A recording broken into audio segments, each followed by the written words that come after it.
Hello everyone, and welcome back to Pale Shadows. I'm your storyteller, and I'm here to guide you through tonight's tale. I know many of you come here to relax, unwind, and maybe even drift off to sleep. So before we begin, take a moment, like this video, subscribe to the channel, and let me know in the comments, where are you listening from, and what time of night is it for you? Now find a comfortable spot, let the world slow down around you, and allow the story to carry you into the calm. The phone buzzed on the metal table next to my cot before the sun came up. I grabbed it without opening my eyes. After 20 years of rescue work, my hand knows the drill before my brain does, Mitchell, I said. My voice was rough, full of smoke from yesterday's fire line. David, it's Clark, the operations chief said.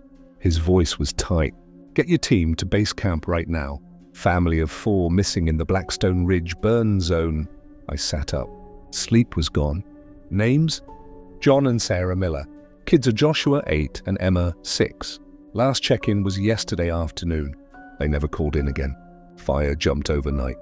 Their exit road is cut. I'm on my way. I pulled on my fire-resistant pants and boots, splashed water on my face, and stepped outside. Dawn was only a dark blue line over the pines. Everything smelled like pine sap, ash, and diesel. The air tasted dry, as if it had been baked in an oven. Base camp sat in a wide gravel lot near the service road. It looked like a small city made in a hurry. Tents, generators, water tanks, a row of trucks, and one orange helicopter with its rotor tied down. People moved with fast, quiet steps. Nobody wasted words. Robert Clark stood at the main table under a canopy. Satellite maps and paper topographic maps covered the wood. Red circles and grease pencil arrows marked danger zones and wind shifts. He had a square jaw and a stiff haircut that made him look like a soldier. The grey at his temples seemed darker than last week. My team came in one by one. James Rodriguez, tall and calm. Thomas Baker, sharp eyes and a thinker's frown. Christopher Wilson, steady hands. And Michael Anderson, the strongest hiker we had. We had saved people together through floods, blizzards, and fire. We trusted each other. That trust is the only reason any of us are still alive. Clark didn't waste time. He tapped a red circle on the map. Last known location, northeast quadrant. The Millers planned to hike in 3 miles, camp 2 nights, and come out on the east trail. But the fire line jumped here and here. He drew 2 fast marks. Now the east trail is gone. New runs are moving northeast at 8 miles per hour, pushed by wind. Today's forecast, high of 95, humidity around 20%, gusts up to 30. Those are bad numbers, we all understood. Hot, dry, and windy means fire grows fast and does whatever it wants. Any helicopter eyes? I asked. Clark nodded. We had a recon at first light. They think they saw a blue tent half a mile off the marked campsite, but smoke made it hard to be sure. If it's the Miller's tent, it's in a small pocket that hasn't burned yet. That pocket won't last long. What's our window? James asked. 6 hours if the wind doesn't shift, Clark said. Maybe less. He looked around to make sure no one else stood close. Then he lowered his voice. There's something else. We've had reports from other teams the last few seasons. Strange sights in burned areas. Big shapes. Moving wrong. Not bear, not cat. Veterans said it. Guys, I trust. Smoke and heat can mess with your mind. So can fear. But the way Clark said it, and the way he didn't quite look at me, made my skin prickle. We'll keep eyes open, I said. But first we find the family. Clark rolled the maps. Good, gear up. Fire is building its own weather out there. Radios will die deep in the burn. Your target is here. He pointed to a clearing marked North Ridge Meadow.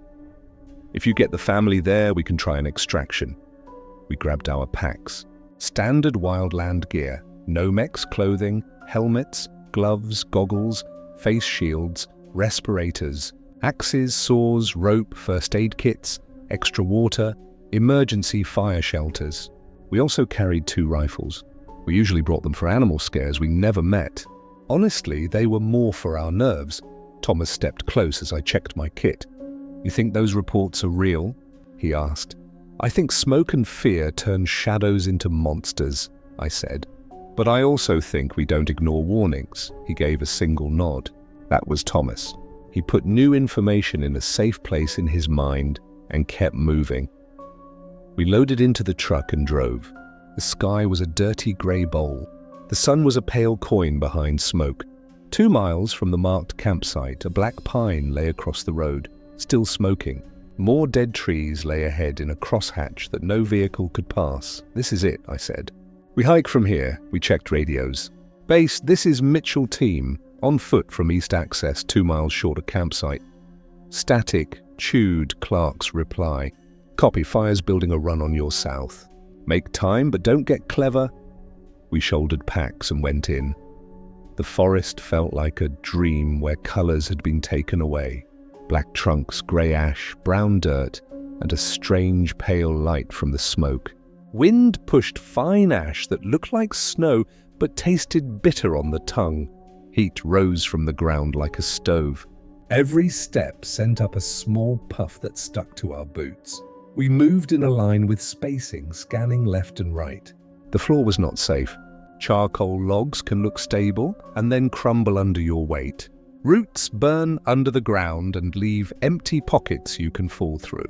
We stepped, tested, stepped again. After an hour, we reached the first edge, half-burned trees with green tops. After 2 hours, we were in a zone that looked like bones. Black sticks for trees, ash like flour, rocks cracked by heat. The only sound was distant fire and the soft hiss of wind in ash. No birds, no insects, no small animals skittering. A dead quiet that makes your ears strain for any sign of life. We climbed a slope and dropped into a shallow valley. A small island of green showed ahead. In the middle of it, a blue tent. Thomas raised his fist. We stopped and spread out, moving slow and careful. The tent stood whole. Guy lines humed. The zipper hung open like a mouth. I crouched and looked inside without touching anything. 2 sleeping bags, twisted. One ripped open, white stuffing scattered. A small stuffed rabbit sat in the corner. One ear burned black.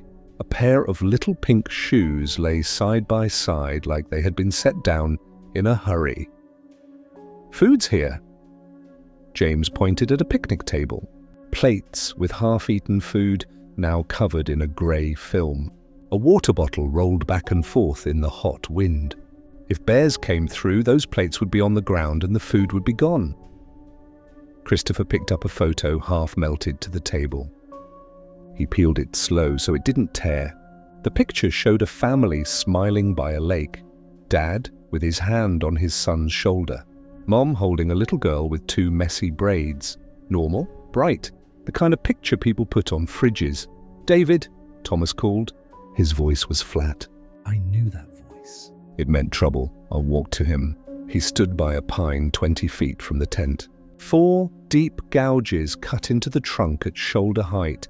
Clean, straight, like a knife sharpened by a machine had slid down and taken perfect bites. "Bear?"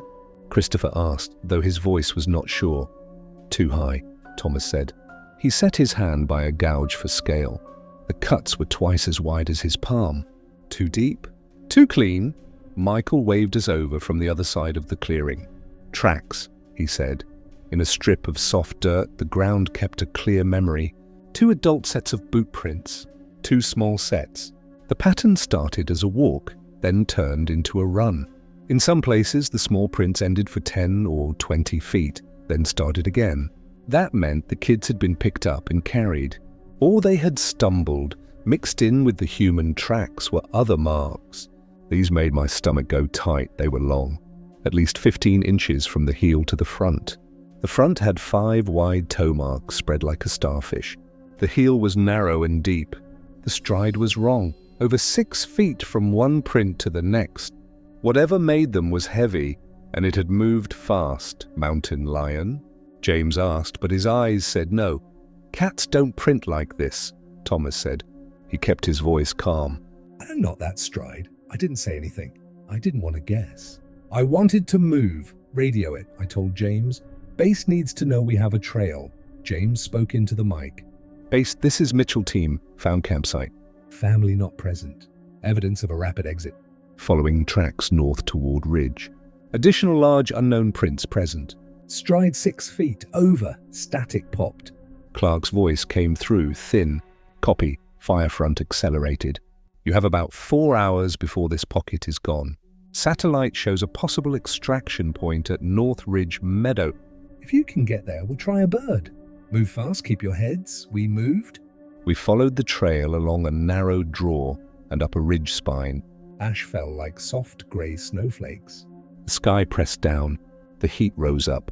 It felt like walking inside a closed mouth. The forest ahead started doing something that made no sense.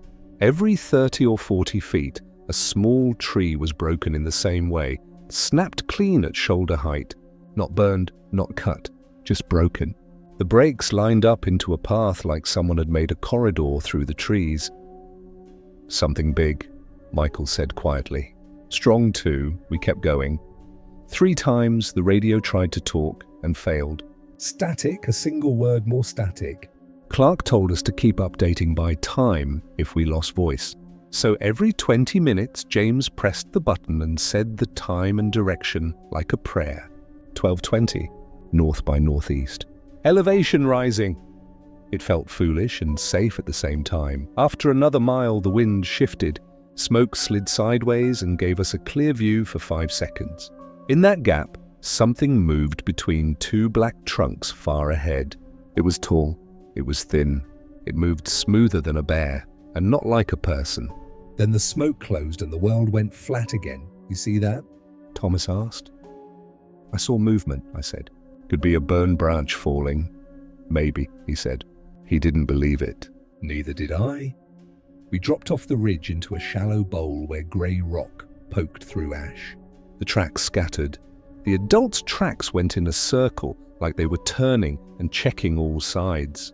The smaller prints hid behind a fallen log. Dots of dark red led away and faded. Blood, but not much. I crouched and touched a red mark with 2 fingers. It was still wet. Joshua or Emma? Christopher asked, voice tight. Can't tell, I said. But they're close. The wind shifted again. Somewhere behind us, something cracked like a tree falling. In the distance, the fire's glow flashed between trunks, an orange wave slowly rolling our way. Pick it up, I said. We're losing time. We climbed out of the bowl and crossed a flat of pale dirt. The human prints lined up again, heading toward a rocky outcrop I knew from the map. That outcrop hit a shelf big enough for a helicopter hover. It was our best shot. A thin sound floated through the smoke. At first, I thought it was the wind. Then I heard it again, a small voice. A child, we broke into a run. The shelf came into view. A narrow, flat place under a tall boulder, mostly clear of ash. On top of the boulder, a silver emergency blanket flashed like a fish scale in the grey light. Emma! I called, because the voice sounded small and high. Emma, it's David, we're here to help. No answer. But I saw a small shape tucked tight behind the boulder, knees to chest, arms around legs, face pressed down. Michael reached her first and dropped to his knees. I've got her, he said. He slid his arms under the tiny body and lifted her gentle as a bird. She's light, very light. Sana, our medic, peeled back the blanket. The little girl's face was grey with soot. Tears had made clean lines down her cheeks. Her lips were cracked. She blinked, slow and heavy. Emma? Sana said softly. Can you hear me? The child's mouth moved. A dry whisper came out. Monster. Then her eyes closed again. Pulses fast but steady, Sana said. She moistened the girl's lips with a few drops of water. We can move her. Base, this is Mitchell, James said, voice firm with a new kind of urgency. Subject found, female 6, alive but dehydrated. Request immediate extraction at North Ridge Meadow. Static tore the reply to pieces. We caught only parts, copy on, and 30 minutes, and on wind hold. It's 30 minutes, I said. We hold here. We set up a small protected corner behind the boulder. Christopher and James used their bodies as windbreaks. Sana made a cool compress for the girl's forehead. Michael scanned the tree line with the rifle, steady and quiet. The world pressed in on that little spot. The fire's far roar grew louder. Ash fell thicker. The wind whistled in a low, mean voice. A sound cut through all of it. It was a deep howl that rose high and sharp before dropping off so fast it made my skin crawl. It did not sound like a wolf or a dog or any animal I knew. It sounded like metal bent too far and then suddenly let go. We all looked at each other. The rifles came up without a word. Another howl answered from farther off. Then the first one came again, closer. Michael's jaw tightened. We're not alone. I told myself it was a cat call echoing in the bowl, or a dead tree shifting in wind. My body didn't believe me. Every fine hair on my arm stood up under my jacket. James, I said. Tell Base to hurry that bird. He pressed the button. Base, situation developing. Urgent extraction requested. Repeat, urgent. The wind grabbed the words and tore them apart. I didn't know if anyone heard. Emma stirred and made a small sound like a whimper. She was too tired to finish. Sana soothed her with slow hands. You're safe, she whispered. You're safe now. I wanted that to be true. Something moved between the black trees 30 yards away. Not a trick this time. A tall shape slid from behind one trunk to the next, fast and smooth. It stopped and stayed still. The fire's glow behind it made it a dark cutout, like a hole in the world shaped like a person, but wrong. The arms were too long. The head tilted in a way that made my neck ache just to see it. Eyes, Thomas whispered. His voice was flat again. I brought my rifle up. Stay tight, I said. No loose shots. The shape stepped closer. It moved like water down a gentle slope, easy, calm, steady. If a man had walked that way toward us, I would have thought he was trying to show he meant no harm. But this thing did not come like a man. It came like something that had watched people and copied the motion, but not the meaning. It crossed half the distance. My finger tightened on the trigger. Stop, I said, because my mouth wanted to act like words could fix this. The thing stopped. No breathing sound. No snort or snarl. Just the wind and the falling ash and the deep hiss of fire. Lights, I said. Full. We snapped our headlamps to full power and aimed them at the shape. The white beams cut the smoke and hit it. The edges of its body shimmered like heat above a road in summer. It tilted its head a little more as if it was curious, or as if the light made it think. For one strange second I thought it might turn and go. It did not, it moved. Not a slow step this time. A sudden blur like a film cut wrong. One moment it stood at the tree line.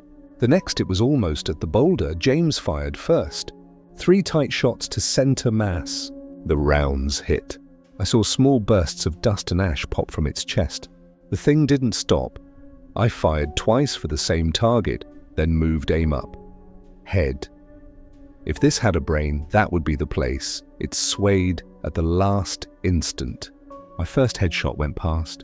The second snapped the edge of its skull. The reaction was small but real. It flinched. The shimmer at its edge folded in, then out again. It feels the head, Thomas said. Not a shout, just a fact. The thing swung one long arm and hit Christopher across the chest. The blow lifted him off his feet like he was a child and threw him into the rock. He slid down and went still. I fired again, fast and angry now. Michael moved left to flank. Thomas moved right. The thing seemed to think about our triangle and then chose. It lunged at Michael. Michael emptied his magazine into its face. The sound was too loud in the small space. The flash lit the shape in bright white. For a terrible blink, I saw its surface. It was not skin like ours. It looked like something thick and dull that drank the light and gave back only a little. The bullets cut into it and came out dark. It did not bleed like us. Michael tried to dodge. The thing's claws, yes, claws ripped across his chest. Fabric and flesh opened in 4 long lines. He fell backward and did not scream. That scared me more than any howl. Head! Thomas shouted again. He kept firing. Emma, Sana said. She wrapped her body around the girl and kept low. James, with me! I yelled. We both aimed higher. I remembered the small flinch. I aimed for the temple on the left side of its head. and squeezed the trigger. The shot snapped its head sideways. It made a sound then, a high, thin cry that pushed into my ears like ice water. Its hand came up fast and swept me aside. I hit the ground. My ribs burned. My ears rang. I couldn't breathe for 2 seconds that felt like 2 years. "Go!" James shouted. "Get the kid out." I turned my head. He stood between the thing and Sana and the girl, firing 3 more times in careful, steady shots. He stepped back to keep himself as a wall. I knew his plan before he did. He was buying us time. He was a good man. I grabbed Emma. She was hot and light and limp in my arms. I ran. I did not look back. The forest tilted under my boots. Smoke clawed my throat. My lungs begged me to stop. I didn't. Behind me, James fired. Slower now. Then I heard one last shot, a different sound, the sound a handgun makes when it is the last thing a person has. After that came silence. Then the howl again, closer than it should have been. I ran harder. I didn't choose a direction. My legs chose for me. The fire's glow flickered to the right, so I veered left. A burning branch fell in front of me and showered sparks. I turned and slid down a small ravine. My feet slid out. I almost fell with the child in my arms. I caught myself on a root and kept going. Branches snapped behind me. The thing was fast and it did not get tired. The ground leveled. A small clearing opened. A fallen log lay at the far edge, black and wide. Under it, 2 eyes looked at me, a boy. He held a torn piece of navy jacket and pressed it to his chest like a shield. "Joshua?" I gasped. He nodded, eyes wide. He stared at the girl in my arms. "Is she?" "She's alive," I said. "Can you move?" He crawled out and stood on shaky legs. "It took Dad," he whispered. "Mom told us to run." "Then it took her too," my throat clenched. "Stay with me," I said. "Hold my belt." "We're going to the meadow." "A helicopter is coming." He reached for my jacket with a small, dirty hand. His fingers shook, but he held tight. We moved. I carried Emma. We went east because the fire burned brighter to the west. The howls came again.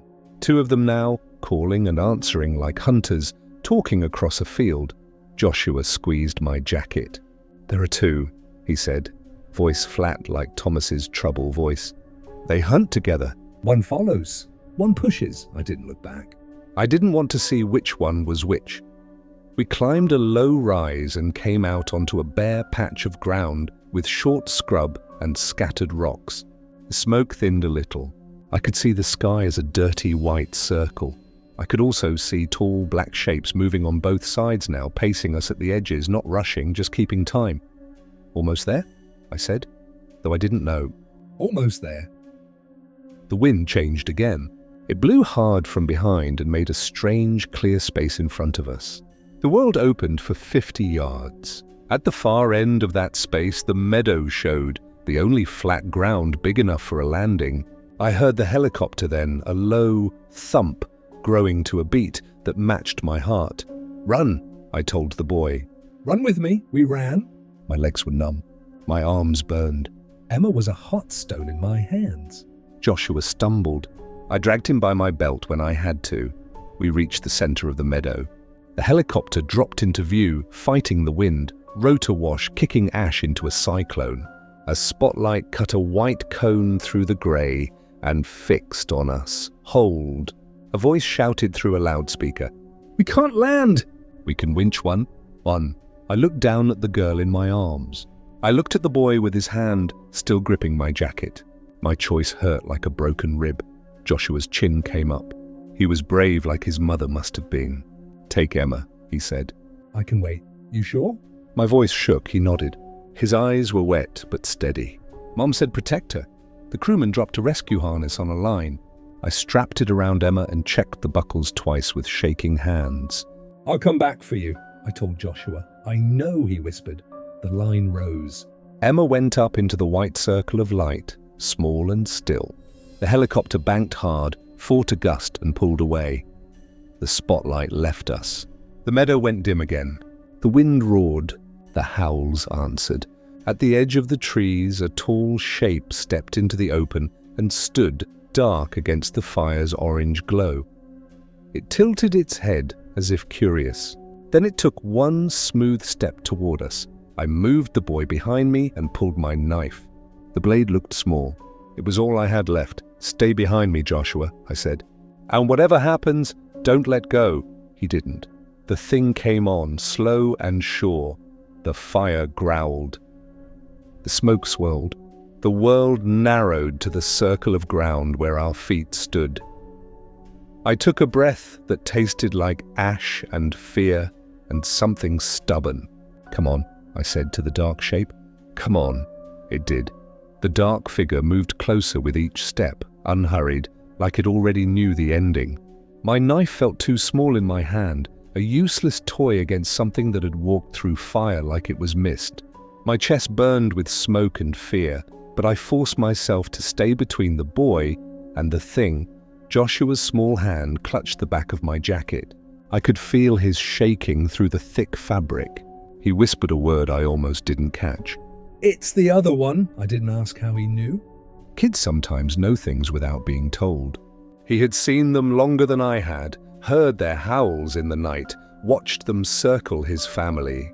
If he said this wasn't the same monster that had ripped through my team, then I believed him. The meadow was silent, except for the low hiss of fire on the far edge and the faint chop of the helicopter fading into the distance. The air felt heavy, pressing down like a lid. Ash drifted in lazy flakes, glowing orange where they caught the light.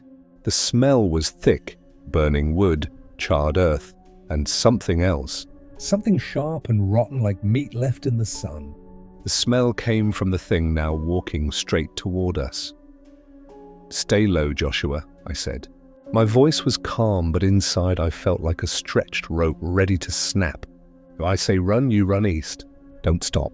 Don't look back. His fingers tightened on my jacket. "I won't leave you." "Yes, you will," I said firmly. "Because I'll be right behind you." It was a lie, but it was the kind he needed. The monster crossed half the meadow. Even in the dim light, I could see it was taller than the last one. 9 feet, maybe more. It moved upright like a man, but its arms were too long. They hung nearly to its knees, ending in claws that looked sharp enough to cut stone. Its body seemed stretched thin, as if skin had been pulled over a frame that wasn't built right. And its head wasn't shaped like anything human. It tilted too far to the side, cocking like a curious bird, but the effect was wrong. Wrong in a way that made my stomach twist. It stopped about 20 yards from us. The fire behind it glowed through the smoke, outlining its body in a red halo. It didn't move. It just stared. I didn't breathe. I didn't blink. I waited for it to make the first move, because I didn't know what else to do. Then, from the other side of the meadow, a second sound cut through the smoke. Not a howl this time, but a low growl that vibrated in my chest. A shape moved there too, another tall shadow slipping between the burning trees. 2. Joshua had been right. They hunted together. The boy pressed harder against me, trying to disappear into my back. "They always do that," he whispered. "One makes you watch. The other comes from the side." I scanned the edges. He was right again. The second one wasn't charging. It was circling, staying in the smoke, waiting for the first to hold my attention. Wolves hunted that way. So did lions.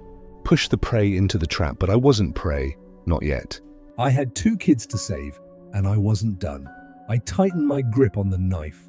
The blade caught the firelight and glowed faintly orange. I remembered how the first one had flinched when steel cut near its head. That tiny weakness was the only hope I had. The taller monster tilted its head again as if mocking me. Then it opened its mouth. The sound that came out wasn't a roar.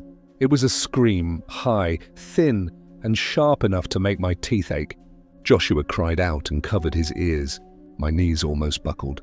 I forced myself to stand. "Move east!" I shouted over the scream, pulling Joshua with me. Now we ran. My boots pounded the ash-covered ground. Joshua stumbled beside me, clutching my jacket with one hand and the shredded jacket piece with the other. Behind us, the scream cut off. Silence. Then the crash of heavy footsteps. They were coming. We dove into the tree line on the meadow's eastern edge. The fire hadn't touched here yet. Branches still held green needles, though the air was thick with smoke. I pulled Joshua behind a cluster of boulders and forced him to crouch. "Stay here." "Don't make a sound," I whispered. He looked terrified.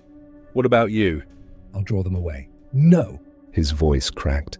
"You can't fight them alone." I touched his shoulder firm. "I don't have to beat them. I just have to give us time." Before he could argue, a crash sounded from the meadow. The taller monster had stepped into the trees. Its long arms brushed branches aside like grass. The other one flanked from the left, moving low and fast. I stepped out from behind the rocks, knife in hand, and shouted. "Hey, over here!" Both heads snapped toward me. Both sets of eyes, if those black pits could be called eyes, fixed on my movement. The taller one charged. I waited until it closed half the distance. Then I bolted the other way, deeper into the trees, away from Joshua. Branches whipped my face. My lungs burned with smoke. My legs screamed with every step, but I didn't stop. The sound of pursuit was like thunder behind me, heavy and fast. I dodged around a fallen trunk, slid down a slope, and came out into a hollow filled with ash. The air here was clearer, but hotter. Heat radiated from the ground itself.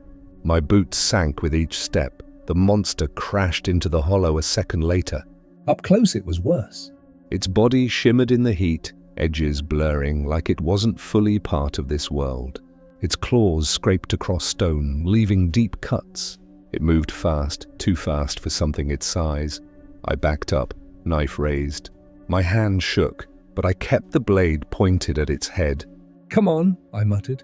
"One more step," it lunged. I rolled aside. Its claws slammed into the dirt where I'd stood, tearing a trench 3 feet long. I slashed upward as I rolled, the knife cutting across its side. The blade barely left a mark, but the thing flinched. It turned its head sharply, hissing in that high, painful pitch. I scrambled to my feet. "That's right," I said, though my voice shook. "You can bleed." The second one appeared on the ridge above us, stepping down with smooth, terrible grace. My heart dropped. I couldn't fight too. Not alone. Then a sound broke through the chaos, the distant chop of rotors. The helicopter was coming back. The monsters heard it too. Both heads snapped toward the sky. For the first time, they looked uncertain. Not afraid, but cautious. I used that hesitation. I sprinted toward the slope, knife still in hand, and scrambled up the rocks. My arms and legs burned, but I didn't stop until I reached the ridge. The forest stretched east, endless and dark. Somewhere out there was the second meadow Clark had marked. If we could reach it, maybe the bird could land. I slid back toward the boulders where I'd left Joshua. My chest heaved. My throat was raw. But I had to get him. I had to keep moving. He was still there, crouched tight behind the rocks, clutching the ragged jacket. His eyes widened when he saw me. "You came back?" "Of course I did," I said, pulling him up. "We're moving! Now!" He didn't ask questions. He just followed. We pushed east, deeper into the forest. The smoke grew thicker again, turning every tree into a shadow. The ground sloped upward, rocky and uneven. My legs ached. My body screamed for rest, but I couldn't stop. Every time we slowed, I imagined those long arms reaching through the smoke, claws closing around us. Joshua coughed hard, stumbling. His face was pale under the soot. "I can't," he gasped. I looked down. A cut ran across his thigh, shallow but bleeding. He must have caught it on a branch. I tore a strip from my sleeve and tied it tight, quick and rough. "That'll hold. Just a little farther." He nodded, teeth clenched. We climbed. Each step felt heavier than the last. The rotors grew louder above us, but the smoke was too thick. The helicopter couldn't see us. We had to reach open ground. Finally, the trees thinned. A rocky ledge stretched out, overlooking a wide valley. The fire glowed red on the far side, moving fast. The meadow Clark had marked lay below us, a pale patch in the grey. It was still clear. "For now, we go down," I said. Joshua looked at the steep slope. "Can we?" "We have to." I half carried him, half slid down the rocks. Dust and ash filled the air. My boots slipped, cutting my palms on stone. Joshua clung to me with one arm. The other still gripped the piece of jacket like it was his lifeline. We hit the bottom hard. My knees almost gave out. I forced them to move. The meadow lay ahead, maybe 200 yards. The helicopter circled above, searching. "We're here," I shouted, waving one arm. My throat tore with the effort. "Down here!" A spotlight cut through the smoke and found us. The beam held steady. Relief flooded me so hard I almost dropped to my knees. Then the growl came again, low and close. From the tree line, both monsters stepped into view. They had followed us the whole way, waiting for the moment we stopped running. Joshua's grip tightened on my arm. "They don't give up," he whispered. The helicopter hovered lower, lowering a line. The crewman waved frantically, urging us to hurry. I pushed Joshua forward. "Go, grab the line." He shook his head. "You first." "No," I said. "You don't argue. You climb. Now." The monsters moved closer, long arms swinging, claws scraping the dirt. The ground trembled with their steps. Joshua ran to the line. The crewman hauled him up fast, hand over hand. I stood my ground, knife raised, eyes locked on the creatures. They stopped at the meadow's edge, heads tilted, watching. The rotor wash whipped ash into a storm between us. They didn't step closer. Not yet. Joshua rose higher, his small body spinning on the line. The crew pulled him in. He reached the door, safe. The helicopter swung, spotlight sweeping back across the meadow. The monsters vanished into the smoke, melting away like they'd never been there. The line dropped again, swaying toward me. I grabbed it with one hand, still holding the knife in the other. As they winched me up, I looked back at the trees. For 1 second, I thought I saw eyes, 2 pairs, shining faint in the smoke, watching, waiting. Then the meadow dropped away, and the helicopter carried me into the sky. The cable lifted me fast, and the meadow fell away under my boots. Wind punched at my legs. Ash swirled up and stung my eyes. I kept the knife in my hand because I didn't know how to let it go yet. Strong arms grabbed my jacket and hauled me into the helicopter. The crewman yanked the line in, slammed the side door, and hit the latch with his fist. The rotors changed pitch as the pilot pulled power. The chopper bucked hard, climbing. "Got ya," the crewman said. His name tag read Tyler. Sweat cut clean lines through the ash on his face. "Stay low." I crawled toward the bench. Joshua was there, curled up small, eyes wide, still hugging that torn piece of navy jacket. A medic's vest lay over him like a blanket. He looked at me like he wasn't sure I was real. "You did it," I said, voice hoarse. "You held on," he swallowed and nodded. No words left. On the next bench, Emma lay under a silver blanket. A paramedic checked her pulse with 2 fingers and counted under her breath. "Breathing shallow but steady," she said. "Dehydrated." Smoke inhalation. "We'll get her on oxygen as soon as we can," the pilot spoke over the intercom, voice tight. "This is Raven 3. Wind shear over the ridge is worse than forecast. Visibility near 0 above 200 feet. Fuel at 60%. We can't make the hospital clean. We're diverting to North Ridge LZ. Ground crews are cutting a landing circle." Her name was Sonia. Every word felt like a blade she had to steer around. "Copy," Tyler said. He braced a hand on the ceiling, watching the window like it could jump. The chopper hit a rough pocket. My stomach climbed into my throat. Emma's blanket fluttered. Joshua grabbed the seatbelt hard enough to make his knuckles go white. "It's okay," I told him, and made my voice steady. "This is how flying feels in bad wind. It bumps you, but it holds." He stared at my knife. "Don't drop it," he whispered. "I won't," I said, and it surprised me that I meant it. The radio crackled. "Mitchell, report." Clark's voice broke through, chopped by static. "Raven 3 to base," Sonia said. "We have both Miller children and 1 rescuer on board. Proceeding to North Ridge LZ. Request medical on standby." "Copy," the radio hissed. Then, after a beat, a second voice repeated Sonia's exact words back to us. But it wasn't Sonia. It was Sonia's voice without Sonia's breath. Flat, late, wrong. Tyler looked at me. I looked at Joshua. The boy's face said it first. It's copying again. The radio fell silent.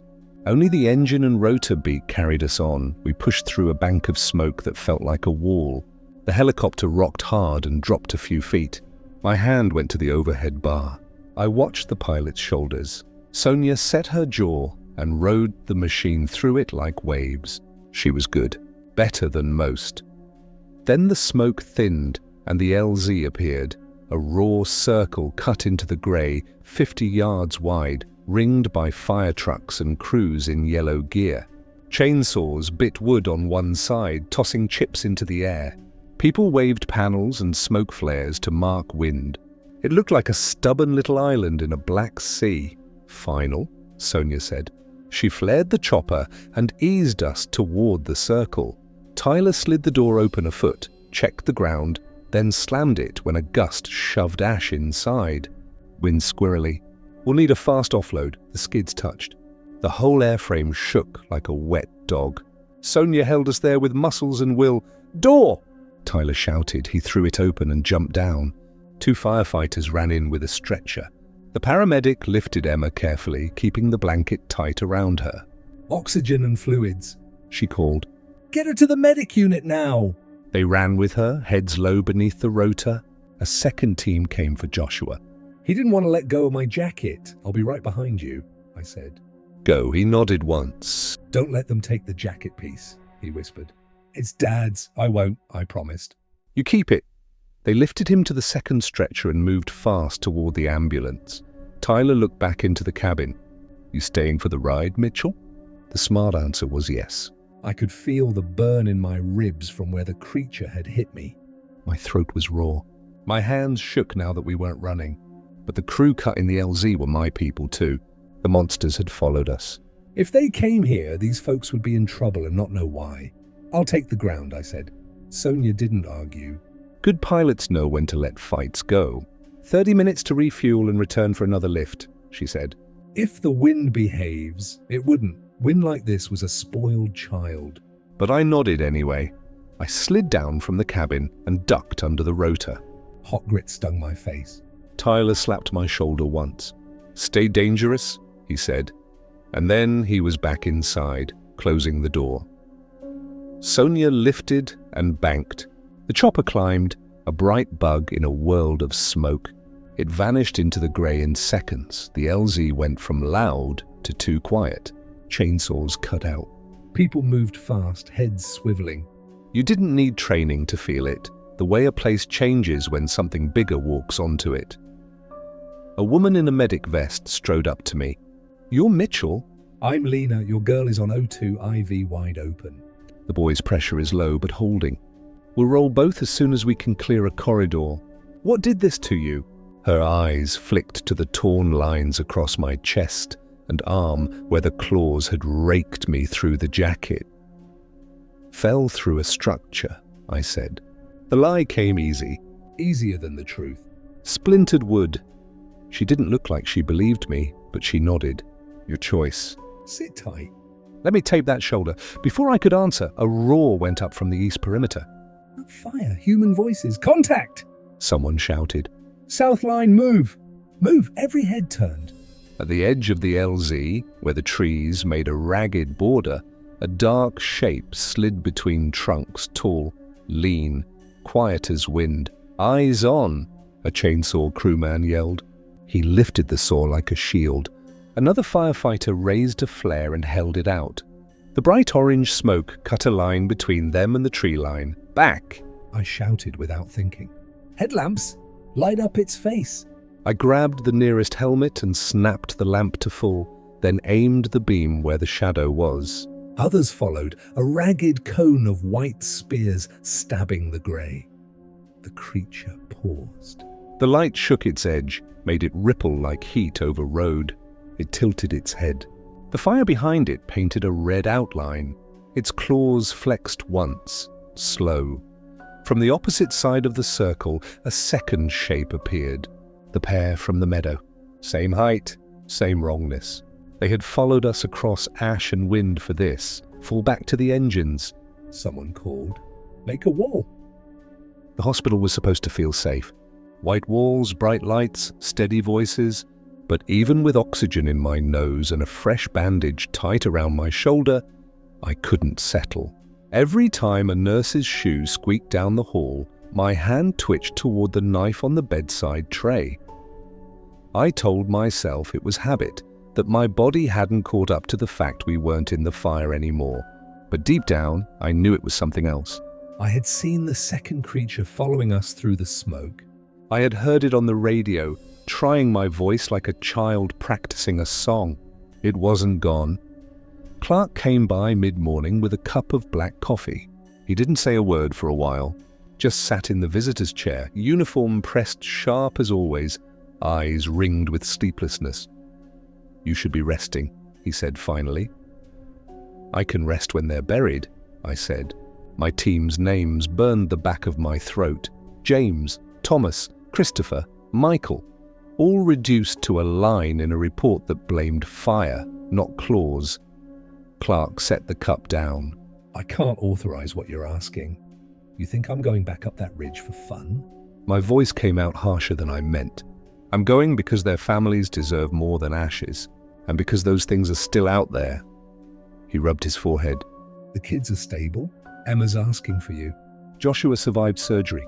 That's what matters. It's not all that matters," I said. "If we let this slide, more families end up like the Millers. You know it." For a long moment he didn't answer. Then he said quietly, "I'll give you 48 hours before the official investigation team seals the burn zone." "After that, it's out of my hands." That was more than I expected. I nodded. "I'll bring them home." By evening I was back in gear. Bandage tight, jacket pulled over, fresh stitches, knife cleaned and sheathed at my belt. This time I also carried a flare gun, 2 extra headlamps, and an axe I borrowed from the hospital supply crew. Tyler met me by the truck. He had a bruise blooming across his jaw but looked steady. "Figured you'd try this alone," he said. "That would have been stupid." "So here I am, you sure?" I asked. He shrugged. "My bird's grounded for inspection anyway. Might as well hunt monsters." We drove until the road ended, then hiked. The sky was red gold behind thick bands of smoke. Every step reminded me of wounds that weren't ready for this. But every step also felt right, pulling me closer to the place where 4 men had fallen. The forest grew quiet as the sun dropped. No birds, no insects, no rustle of small things in the brush. Just the crunch of our boots and the soft hiss of settling ash. "They know we're here?" Tyler said softly. "I know," I replied. We reached the ridge where the meadow had been. Fire had rolled over it since the night of the attack, leaving nothing but black earth and skeletal trees. But some shapes still marked the ground, huge, half-burned footprints pressed deep into the soil. I knelt by one, tracing the outline with my hand. The size of it dwarfed my palm. The claw marks were etched into stone, not just dirt. "Proof," I said. "Not the kind anyone will accept," Tyler muttered. He raised his lamp and scanned the tree line. That was when the radio on my belt hissed. A voice crackled through, my own voice. "David," it said, a half-beat too late. "Turn around," I froze. Tyler's eyes locked on mine. Slowly, we both turned. At the edge of the dead trees, 2 tall shadows stood side by side. Their outlines rippled against the fire-lit sky, wrong in every proportion. One tilted its head as if curious. The other raised a claw and scraped it slowly down the trunk of a dead pine. The sound was like nails on steel, carried far in the still air. "They're waiting," Tyler whispered. "Not for us," I said, though my voice shook. "They're guarding something." And then I saw it. Half buried under ash near the rocks, something gleamed dully in the fading light. Metal, the crushed remains of Christopher's helmet. My chest tightened. This was where they had fallen. This was where it had ended for my team. I gripped the axe tighter. The creatures didn't move closer, but they didn't leave either. They just watched, silent, patient, as if daring us to step forward. The ridge fell quiet again. My heart beat loud enough I swore they could hear it. "This isn't finished," I whispered, and I knew Chapter 5 would be the proof.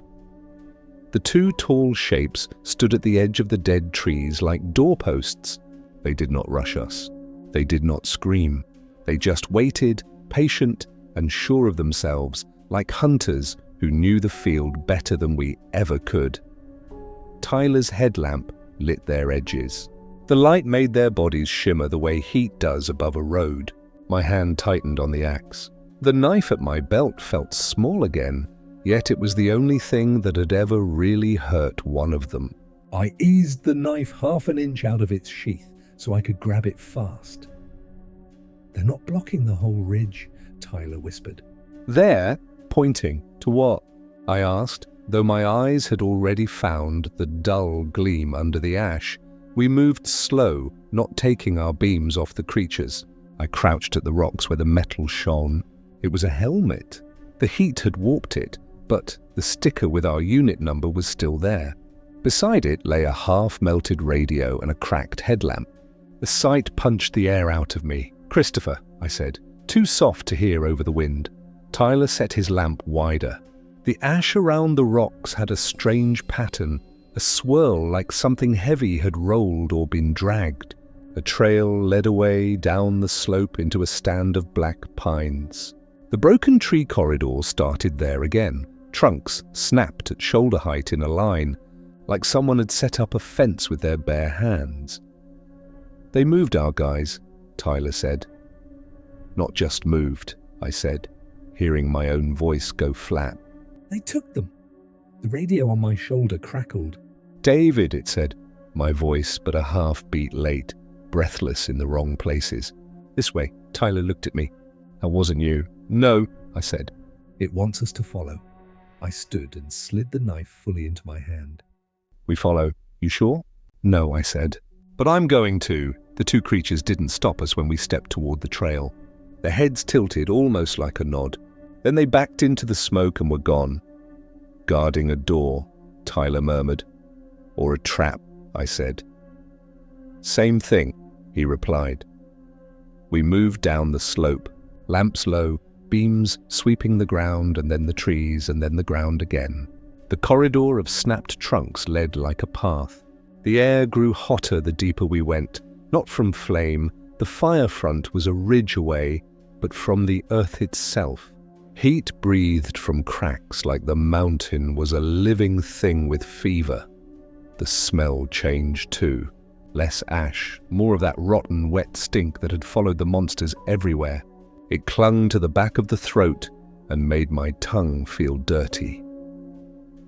We reached a place where the ground sagged into a shallow bowl. In the center, a hole opened between two slabs of rock. It wasn't big. A man could squeeze through if he was careful. A child could slide through. The air that rose from it was hot and damp and wrong. "Vent?" Tyler guessed. "Old mine?" "Lava tube. Could be a washout from roots burning," I said. "Could be where they sleep." He crouched by the edge and shined his lamp in. The beam didn't hit a back wall. It just went down and then sideways into a chamber.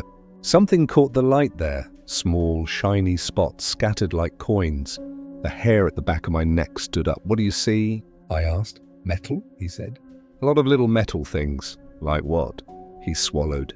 "Watches, buckles, buttons, keys, people's things." "Things that heat wouldn't melt fast." Things something might collect without meaning to. Things that stayed after flesh and cloth were taken by time and fire. I wanted to look away. "I made myself look harder. You hear that?" Tyler whispered. At first, I thought it was the wind. Then I heard the faint, wet scrape, like a heavy hand dragging along stone. It was below us. Inside the hole. The scrape came, then stopped.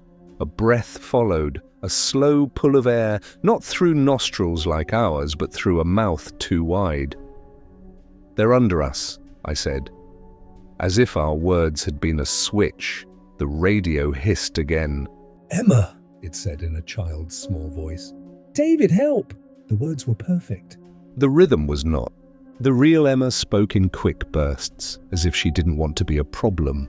This voice forgot to breathe in the right places. It stretched the last word like it was trying the sound out. Tyler's eyes flashed anger. "You don't get to do that," he said to the hole, almost like he expected it to answer. I slid the knife back into its sheath and pulled my flare gun. "We light the chamber," I said. One quick look. "We don't go in. We don't get cute." "Agreed," Tyler said. He took a second flare from his vest. On your count. 3, I said, and my voice stayed steady this time. 2, 1, we fired together. 2 red flares dropped into the hole with a hiss and a sputter. The light bloomed in the chamber below, bouncing off rock and all those small, shiny things. For a breath we saw it all, the scattered metal, the dark stains on stone, the smooth places where something huge had rubbed its body 1,000 times going in and out. And we saw a wall on the far side marked with hundreds of parallel gouges, each 4-fingered and deep, like tally marks made by a patient knife. The light also showed a narrow shelf on our side, a ledge 2 feet down that ran around the hole. On the ledge lay a line of objects. Some were bits of metal, some were scraps of cloth. In the middle, half covered in ash, something caught both our beams at once, a curved piece of polished steel with a blackened leather strap. I reached without thinking. Careful, Tyler said, grabbing my belt as I leaned in. Don't go over. My fingers touched the strap. It was stuck to the rock by melted ash. I worked it loose. It came away with a small tearing sound. I pulled it up into our light. It was a nameplate from a helmet, the kind we bolt on the back rim. The letters were heat dark, but I could read them. Rodriguez, my throat closed. For a second I couldn't see. I closed my fist around the plate until the corners dug into my palm. It hurt. I wanted it to hurt. Something moved in the hole. The flares still burned, but dimmer now. A shadow passed across the light. Not a head, a hand. The hand rested on the ledge just below us like a spider checking its web. The fingers spread too wide, the nails long and curved like blades. Both of us went still. The hand traced the ledge and found the place where the nameplate had been. It paused there, tapping the stone with a slow, thinking rhythm. Then the fingers curled and gripped the lip of the rock. The nails bit deep with a crunch. "It's coming up," Tyler breathed. "Back," I said, not loud, not panicked, just a fact. We stepped away from the hole together, lamps high, weapons out. The hand tensed. "Light," I said. Hit its eyes when it shows. We waited. The flares sputtered once and died. The hole became a mouth again, eating our lamp beams instead of reflecting them. Silence. "Maybe it's waiting," Tyler said. "It has time," I said. "We don't." We worked back up the corridor with slow feet, every step a fight against the urge to run. Running blind on ash is a good way to fall through something you can't climb out of. Halfway up the slope, the radio spoke in Christopher's voice. "Hold the line," it said. Head, temple, the words were right. The timing was very close. It had learned. It had practiced. "It's trying to put us where it wants us," Tyler said. "It's working," I said. On my nerves. We reached the ridge where we'd seen the 2 shadows first. The sky above the smoke had gone from iron grey to a deep purple. Night was coming. Night was going to belong to them. We need a higher place, I said. "Rock, wind, fewer trees." "Overlook," Tyler said, pointing toward a low fin of granite that stuck out from the ridge like a stone ship. I saw it on the way in. We moved, lamps now pointed behind us as much as ahead. The ridge narrowed. The wind grew. The granite fin offered a flat top, big enough for 2 men to kneel and a pack to sit between them. A sheer drop fell away on the far side into black. The updraft pulled smoke away from our faces. "Better?" Tyler said.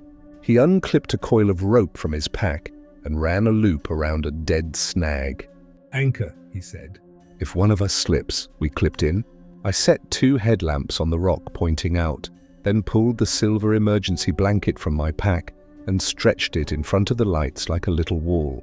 The thin foil turned our lamp beams into a bright wash. Not sunlight, not close, but better than nothing. From down the slope came that high, thin scream. It hung on the air like wire. A second answered from the left, then a third farther off. 3? Tyler asked. Maybe they're calling? I said. Maybe they're counting. Shapes moved at the edge of our light, staying just outside the brightest part. Tall bodies swayed, then stilled, then swayed again. I couldn't tell if it was one creature circling or more than one testing angles. The light made their edges shake. They didn't like the light. They didn't fear it either. They'd love a wind shift, Tyler said. They'd love it if the smoke settled on us. Then we pray the wind stays mean, I said. A long minute passed. Another. The radio stayed quiet. My heart found a slow, hard rhythm and kept to it. I let my breath match the beat.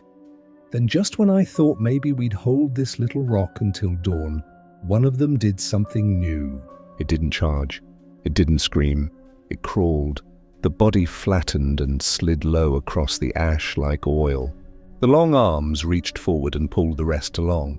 In that shape, it was almost as fast as it had been when it ran.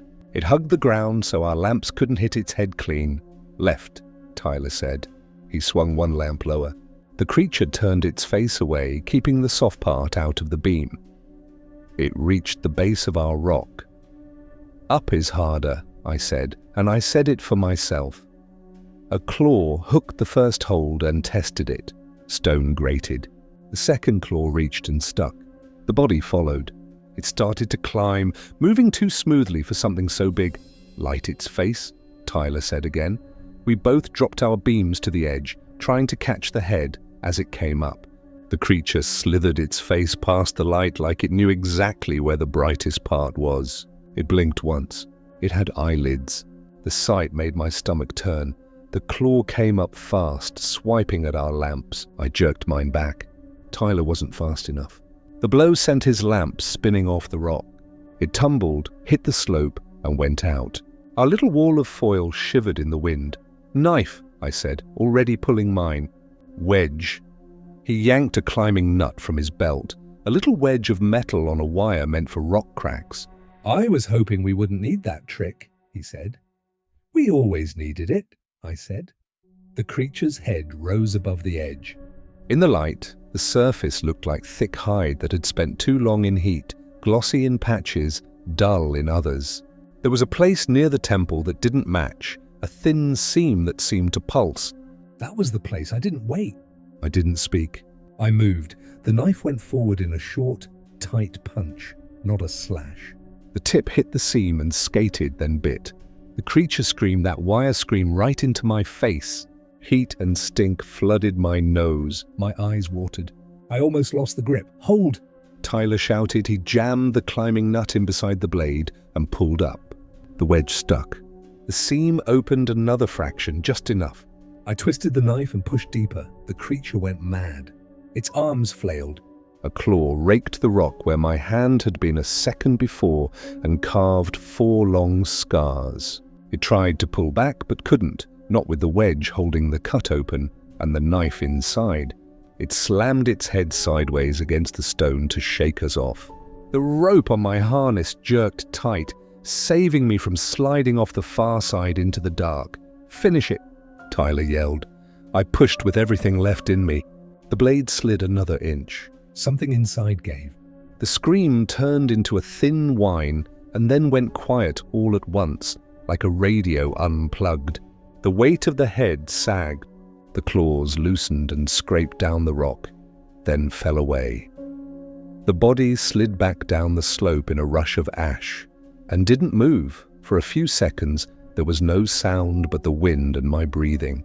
Then the ridge filled with a chorus of howls, far, near, high, low. Some were answers, some were questions. All were angry. They know, Tyler said, voice too calm for the words. Yeah, I said. My hands shook so hard I had to set the knife down on the rock before I dropped it over the edge. We didn't shout. We didn't cheer. We checked our anchor, reset the lamps, and tucked the emergency blanket tighter to stop it from rattling. We watched the edges of our light until our eyes hurt. Shapes paced out there, just beyond what we could see well. They didn't rush. They didn't climb. They waited. They had time. All the time in the world. We had one night and too many names to carry. Your knife, Tyler said after a while. Keep it close. It's not leaving my hand again, I said. He reached into his pocket and pulled out something small. Found this when you grabbed the nameplate, he said, and dropped it into my palm. It was a ring, plain gold, warped by heat, the inside engraved with tiny letters. J&S 2016. John and Sarah, I said. The Millers, Tyler said. I closed my fingers around it and felt the metal warm in my fist. We'll give this to the kids, I said. They should have at least that. You think we can get back down there in daylight? He asked. To the hole? Maybe, I said. If we bring more light, we bring more hands. If Clark doesn't lock the ridge, Clark will try, Tyler said. Clark can try, I said. We fell quiet again. The wind roared up the cliff and knocked ash out of the air, making a hard, clear pocket around our little rock. My body wanted to sleep, to shut down and let the tide win. I didn't let it. I ate a dry granola bar without tasting it and drank warm water that felt like smoke anyway. At some point after midnight, the radio clicked. It didn't speak. It just clicked, a tiny sound every 30 seconds. A metronome, a heartbeat. Tyler counted under his breath. 2 clicks, pause, 2 clicks, pause, like the tally marks on the wall, I said. Counting. 2 for the 2 of us? He asked. 2 for the ones we killed, I said. The thought slid cold under my ribs. Or 2 to tell others how many to bring. We didn't answer it. We let it click until the battery icon blinked low and then went dark. Hours later, how many I couldn't tell, the deep black softened. The smoke took on a dirty blue. Daylight didn't break so much as seep in around the edges. A weak wash that turned the world from charcoal to slate. With the first light, the shapes at the edge of our lamps drew back, not far, just far enough to make the hair on my arms lie down. They weren't gone. They were never gone. But they did not like dawn. Time to move, I said. Before the wind changes. We climbed off the rock, stiff and slow, and picked our way back up the ridge. I tucked the nameplate and the ring into a pocket I could zip closed and patted it twice to make sure. Tyler checked the knot on his rope twice more than he needed to. That was good. Fear makes you careful. At the top, we turned for one last look. The slope where the body had fallen was just a smooth slide of ash. No mound, no stain. No claw marks, as if the mountain had erased the night with one big hand. They clean up, Tyler said. Or something else carried it away, I said. We hiked to the truck without speaking. The world felt like it was holding a breath. Even the fire on the far ridge burned low, waiting for heat to rise again. At the truck, I put my hand on the cab before I opened the door. A dumb habit. A small prayer. For you, I told the empty morning. The you that meant James and Thomas and Christopher and Michael. We're not done. Tyler nodded like he'd heard the same thing I had inside my head. Next time we bring more light, he said. And more wedges. And we don't follow voices, I said. We drove in silence down the service road until the smoke thinned and the sky went from dirty blue to pale. At the edge of town, the hospital roof blinked its red light into the normal world.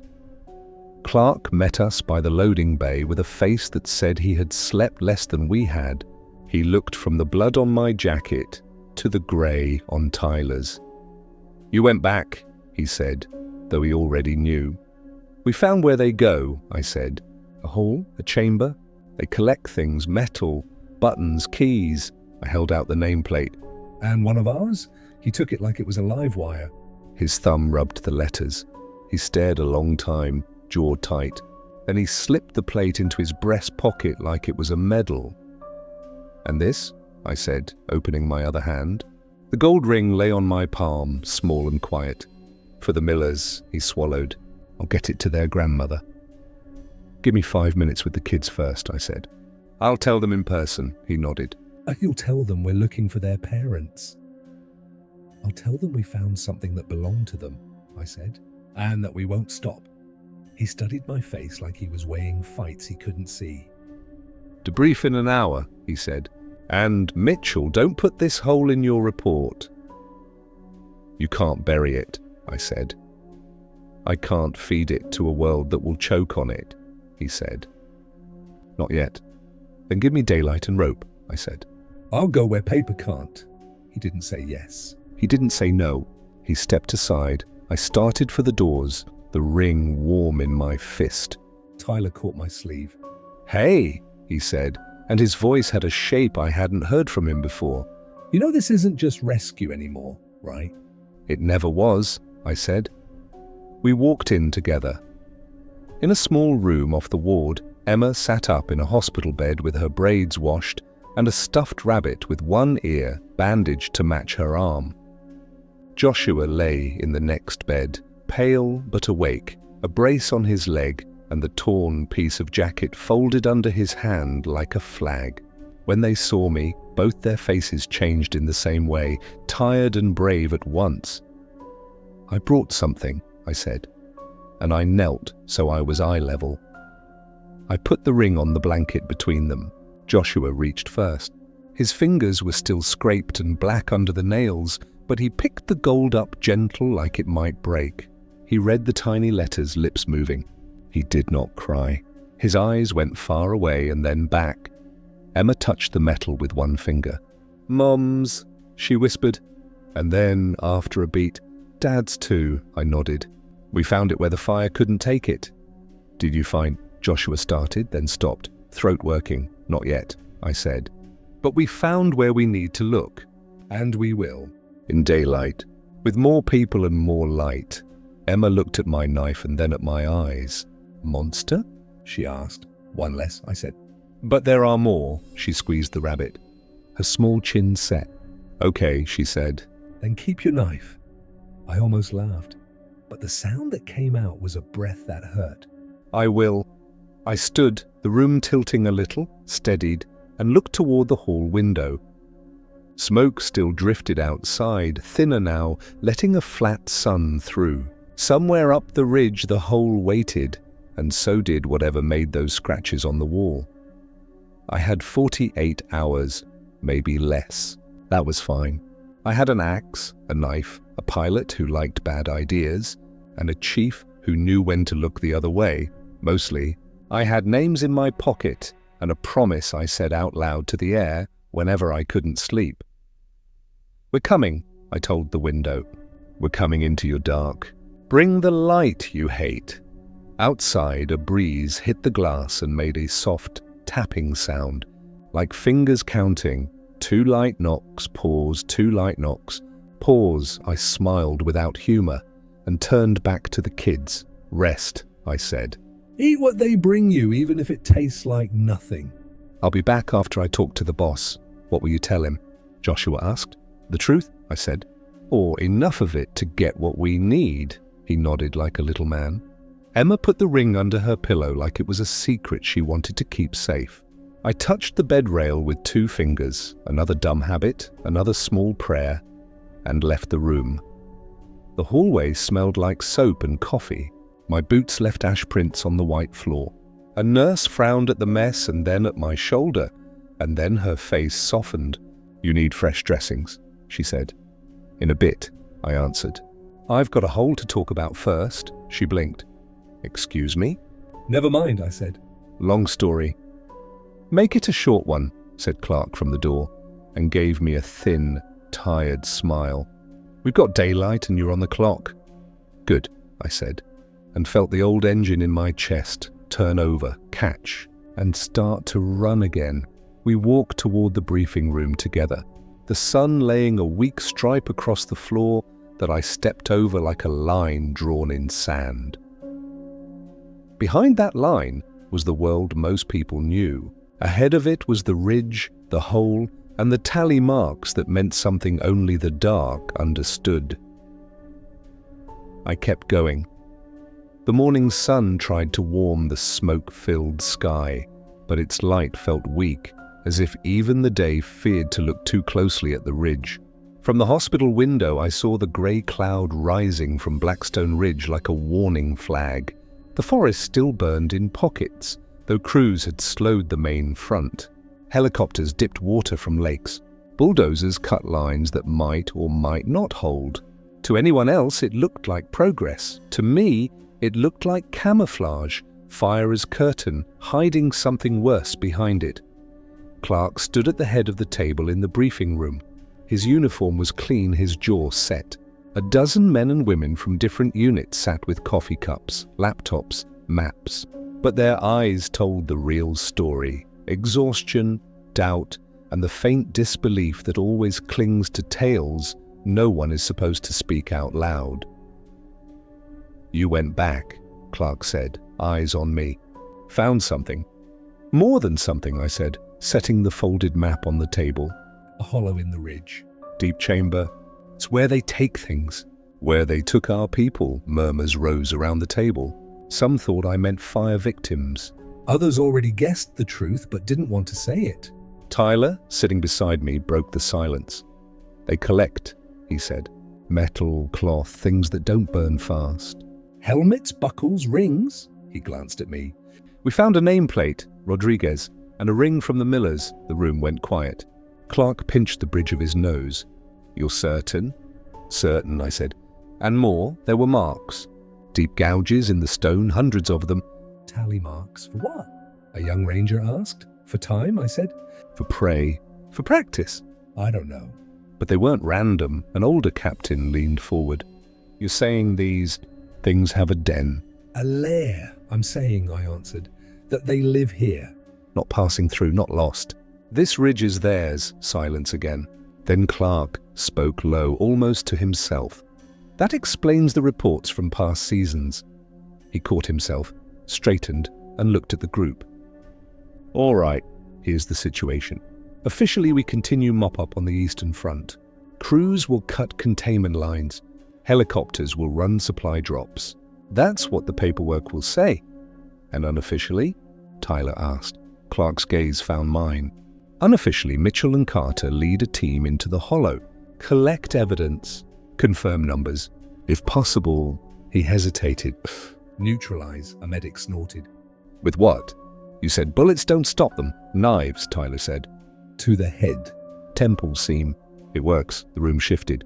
People sat back, traded doubtful looks. Someone whispered, "Insane." Someone else muttered, "Not our job." I slammed my palm on the table. Our job is to keep people alive. If these things stay hidden, they'll strike again. Another family. Another crew. They don't stop.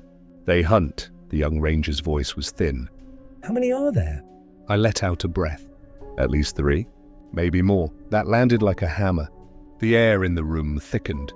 Clark spoke again, voice steady but heavy. "You all have a choice. This isn't a standard assignment. You volunteer or you don't. No shame either way. But the ones who go need to be ready." Tyler raised his hand without hesitation. "I'm in," I followed. "Me too." Already started. A few others slowly lifted their hands. 3 in total: Alvarez, a sawyer built like an oak tree; Kim, a paramedic with sharp eyes; and Patel, a smoke jumper who had survived a mid-air chute failure and still jumped again the next season. Survivors. Fighters. Clark nodded. 5, that'll have to be enough. "You leave at 1600. Take rope, lamps, wedges, anything you think can cut stone or blind eyes. You get 1 night. At dawn tomorrow, fire crews will flood the ridge with retardant." After that, no one goes back. I heard the unspoken words, "If you're not back, you're gone with it."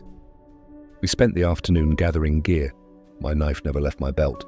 Tyler checked his climbing wedges twice, then a 3rd time. Alvarez sharpened his saw even though it wouldn't fit down the hollow. Kim packed double trauma kits. Patel carried extra lamps and a flare gun in case ours failed. Before we left, I went to the children's ward. Emma sat drawing with crayons, her small hand steady, even when the colors wandered off the page. Joshua slept, his face pale but calmer. I set the ring on the nightstand beside them. Going back? Emma asked, her eyes sharper than any child's should be. Yes, I said. She nodded once, serious. Don't let it trick you. Joshua stirred in his sleep, whispering the word he had used before. Monster. His hand twitched as if holding mine, though I hadn't touched him. I won't, I said. Rest. When you wake up, I'll be back. It felt like a lie, but it was a promise. Sometimes those were the same. We drove out as the sky turned red with sunset. The ridge loomed black against the fire glow. The air smelled like charred pine and something fouler. Tyler parked the truck below the slope. We strapped on our packs, clipped in rope, checked radios. The 5 of us stood in a rough circle, not saying prayers, but thinking them. Then we went in. The corridor of snapped trees looked worse in twilight. The gouges in trunks gaped like wounds. Our lamps cut narrow tunnels through the smoke. The broken trees funneled us toward the hollow like rails. The hole yawned where we'd left it. The air rising from it was hot, damp, and stinking of rot. My stomach clenched. Tyler uncoiled the rope. Alvarez set an anchor around a boulder. Kim tested carabiners with quick snaps. Patel lit a flare and dropped it. The red glow showed the ledge, the chamber, the scattered shine of metal. Still there, Tyler said. I clipped in and went first. The ledge was narrow, barely enough for boots. My lamp beam swept the chamber. Shadows twitched on stone. I felt the weight of the mountain pressing down. One by one, the others joined me. We crouched low, backs to the wall. Listen, Kim whispered. The scrape came again. Slow, heavy, like before. Only closer.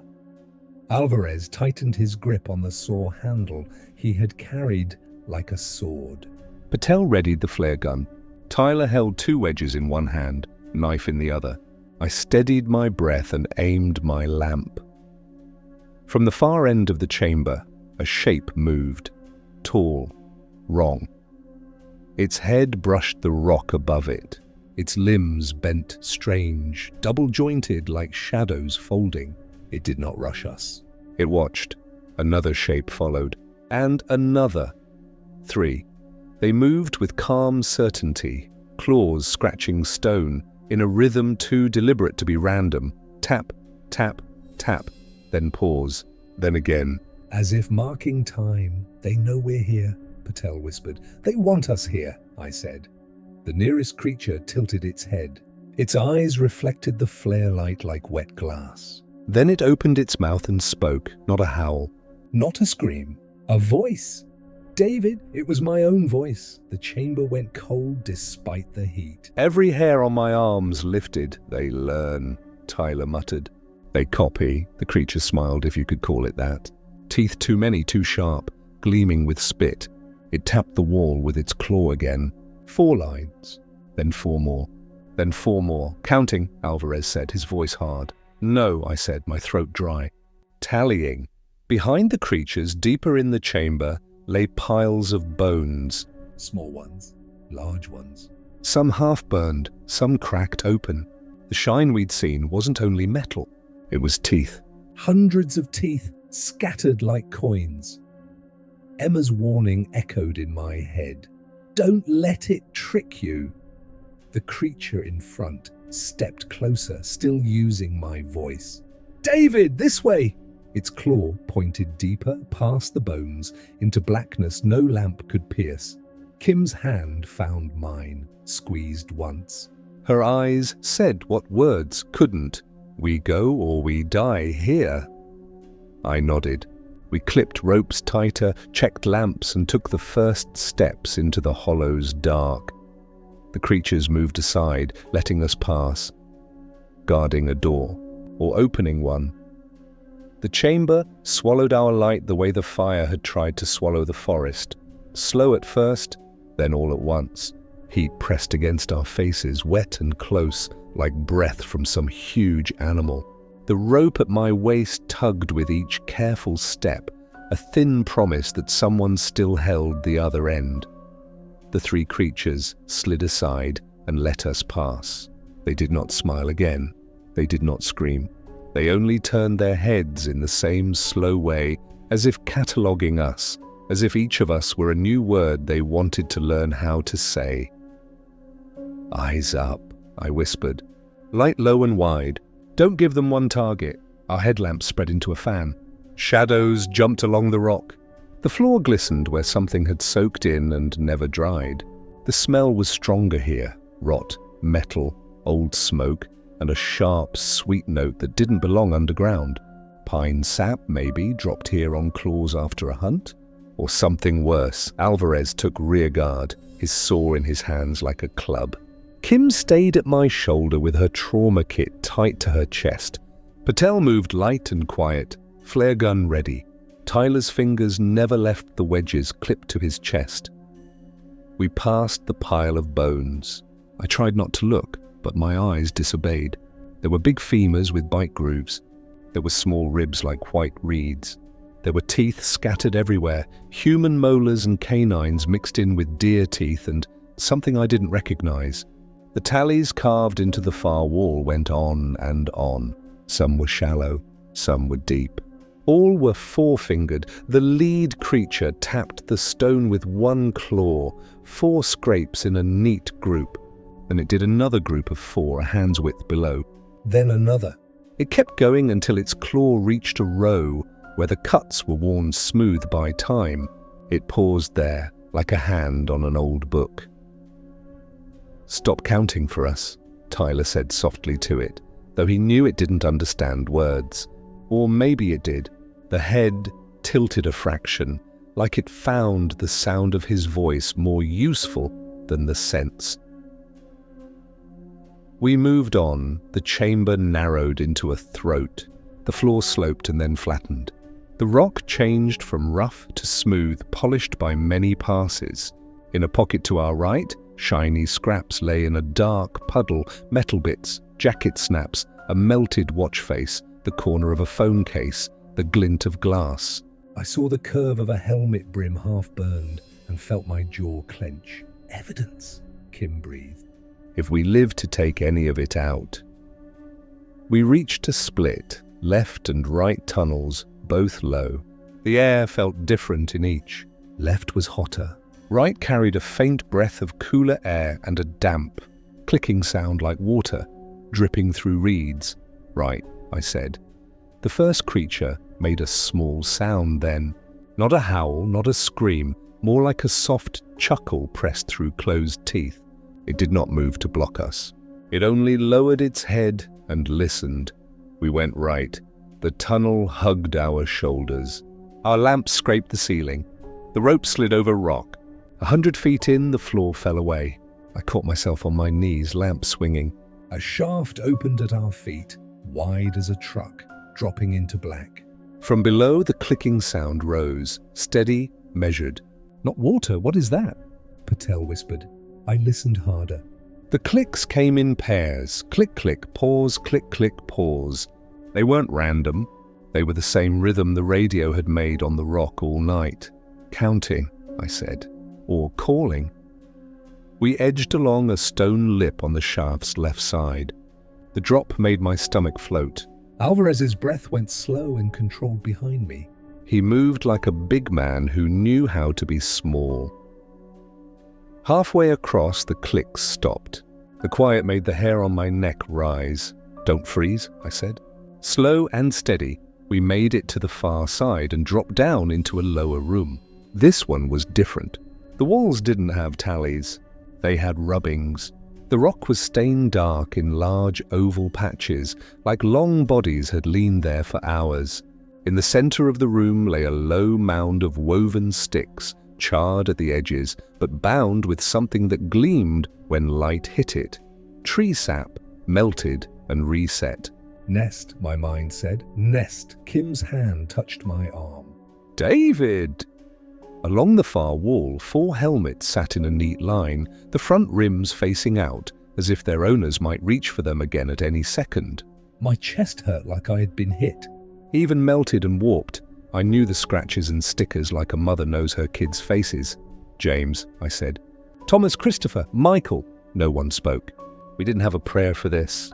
We had a promise. Behind the helmets, something shiny stuck half out of the rock. I reached for it, careful, half expecting a claw to come from the dark. My fingers closed on metal. I pulled out a badge, round, heat-bent, blackened, but readable. The county crest was still there, scratched but proud. I turned it and read the name. I didn't say it aloud. I just closed my eyes once and put it in my chest pocket with the ring and the nameplate. Kim wiped her eyes with the heel of her glove. Then she stiffened. Listen. The clicks started again, closer this time and higher, like whoever was making them had a smaller chest. Then a new sound slid under them. Not a click. A voice, Mom, the small voice said. Mom, I'm cold. It was a child's voice, thin, a little hoarse. It sounded like Emma on her first night in the hospital when she had called for water in her sleep. But it was wrong by a hair, like a digital file with a tiny glitch. Don't, Tyler whispered. Don't answer, Patel swallowed. They want us to split. Yeah, I said. They'll keep pushing until someone breaks. A shadow moved across the shaft behind us, smooth and low. A head lifted, blinked and sank. We weren't alone in this room. We were never alone. We take what we can and go, I said. We mark the way out. We seal the whole topside if we get the chance. Seal with what? Alvarez asked. Dirt? Fire has friends, I said. Slurry, retardant, bulldozers. We make the mountain close its mouth. Patel's lamp swept the nest. Something's inside, she said softly. I followed her beam. The weave of charred sticks and sap held a shape like a long egg broken down the middle. From inside, something grey and soft bulged, a sloughed skin maybe, or a shed layer. It looked like the inside of a glove turned out. Along one edge, 4 hard tips lay in a line like teeth, or claws that had grown too long and cracked off. They shed, Kim said, voice small. Like snakes, Alvarez's jaw clenched. How big do they get? As big as they need, I answered. The clicks came faster now. Click, click, click, click, click, click, no pause. The sound bounced around the stone and got into my teeth.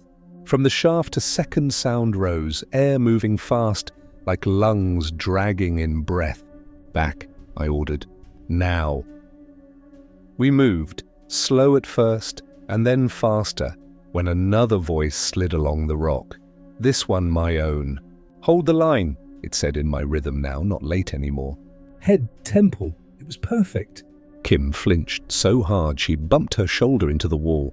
A shadow flowed into the doorway we had just used. It was like watching water find low places, except water doesn't look back at you. Light, Tyler snapped. Eyes! We threw our beams at its head. It twisted, hiding the soft seam. Alvarez stepped up and swung the saw like an axe. The bar hit the creature's forearm and bounced, teeth scraping but not biting. The thing hissed, that wire sound, and struck. Its claws raked Alvarez's vest and opened pockets that spilled wedges and tape across the floor. I didn't think I moved. The knife punched in at the temple seam when it jerked back from Alvarez. I felt the tip catch, then skid, then catch deeper. The wedge was in my hand before I knew I'd grabbed it. I jammed it beside the blade and hauled up. The seam opened a fraction. The scream cut the air like a wire and shook dust out of the ceiling. Finish. Tyler yelled from somewhere to my left. I pushed. The blade slid another inch. The thing bucked and slammed me into the wall. Stars burst in my eyes. If the rope hadn't been on my waist, the hit would have sent me into the shaft. My ribs felt like glass. I held the knife in both hands and twisted. Something gave. The creature went soft. It slid down my arm to the floor and lay very still. 2, Patel breathed, her voice both scared and fierce. 2 down, move, I rasped. They don't like when we do that. We backed out of the nest room into the shaft corridor. My lamp shook. A second head lifted over the edge across from us, then a third, lit from below by our stray beams. I didn't wait for them to climb. Patel, I said, flares. As many as you've got. She didn't argue. She fired one into the shaft. It dropped, hissing and banging red light around the round walls. The heads jerked back. Another flare followed, then a third. Heat washed up into our faces. "Smoke's gonna choke us," Kim warned. "Rather us than them," I said. "Go!" We moved back along the lip one by one. Alvarez went first, using his big shoulders like a wall. Kim followed, then Patel, then Tyler. I stayed until last. My knife was slick, but I didn't wipe it. I wanted the mess on it. I wanted proof when my head tried to tell me later that none of this had been real. Halfway across, the radio clicked twice and then spoke in Clark's voice. "Mitchell, hold, do not proceed. Fire shift to your west. Evacuate, evacuate." I almost answered. Even knowing the trick, even hearing the small wrong breath between words, my body wanted to obey that voice. That's what 20 years of a chain of command does to a person. Tyler didn't look back. "Don't you dare," he said. "He's not in here." He was right. I bit my tongue and tasted blood. It helped. We reached the throat of the first chamber. The three creatures who had let us pass were gone, or blended into the rock, or waiting somewhere just out of sight. The bones didn't look like bones anymore. They looked like a fence. "Up and out," I said. We hit the ledge at the hole. Alvarez set his big boots and hauled rope like he was bringing in a net. Kim scrambled up with a speed I didn't know she had. Tyler shoved wedges into my vest and pushed my back. "Climb," he said. We climbed. Hands grabbed my forearms at the rim. Someone topside. For a heartbeat, I thought the creatures had come around and learned to use hands like ours. Then a helmet blocked my sight line and a voice swore in a normal human way. "Got ya," a ranger grunted. "Come on." I rolled onto the ash and sucked air like water. It tasted like smoke, but it was sky air, and it was clean enough to keep us alive. "Incoming!" someone shouted. "Load drop in 30. I blinked grit out of my eyes and saw a tanker plane banking wide above the ridge, its belly door open, retardant, red mud for fire, the kind that sticks, dries, and suffocates flame. "Wait!" I yelled, fighting to my knees. "We have people in the hole, my team." The words were a mess. My brain knew, even if my mouth didn't want to say it, there were no living people down there. Only names and a ring and a badge.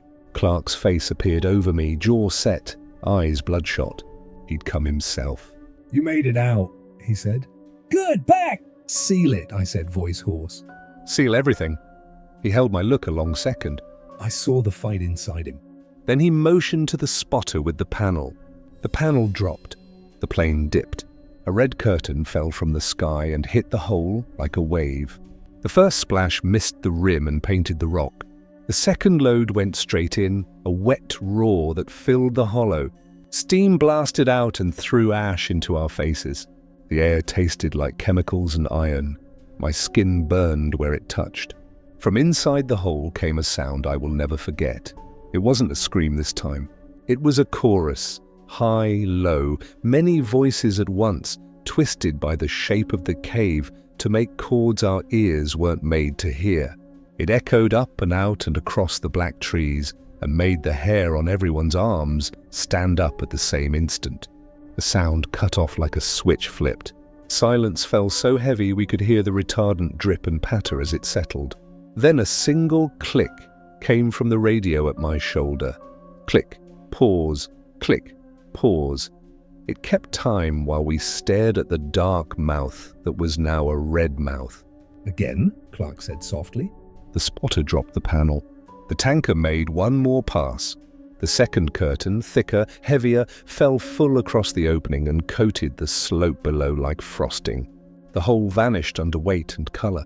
The smell of it, clay, phosphate, and something like blood, drove the sweet rot out of my nose. "Bulldozers," Clark said, voice sharper now. "Push, now!" Two dozers already up the ridge clanked forward. Their blades cut lines above and below the hole, rolling ash and dirt into berms. A crew with shovels ran between the machines and beat the small spot fires that tried to start. I sat on the ground and held my knife in both hands, the blade across my knees like a prayer I didn't know how to say. Tyler dropped beside me and didn't speak. Kim set a hand on my shoulder. Alvarez stood like a wall between us and the trees. Patel reloaded the flare gun with a calm that didn't match her eyes. The radio clicked again. Then it spoke in a voice I had hoped never to hear again outside my head. James's voice. Hold, it said. Perfect. I've got rear. Go. I closed my eyes. The inside of my chest hurt like a fist was around my heart. Clark crouched and put a hand on the radio. Turn it off, he said. I can't, I whispered. We need to know if there's still... If anything is still... He took a breath, then nodded once. 2 hours, he said. Then it goes in a bag. The dozers finished their passes and backed away. The hole was gone. In its place was a lump of red and grey mud that steamed and stank. The ridge looked wrong and right at the same time. Medical? Someone called.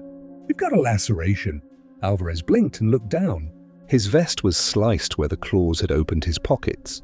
The fabric under it was cut too, and the cut under that. Blood had spread and dried without him noticing. Kim was already on him, pressing gauze, taping, wrapping with easy hands.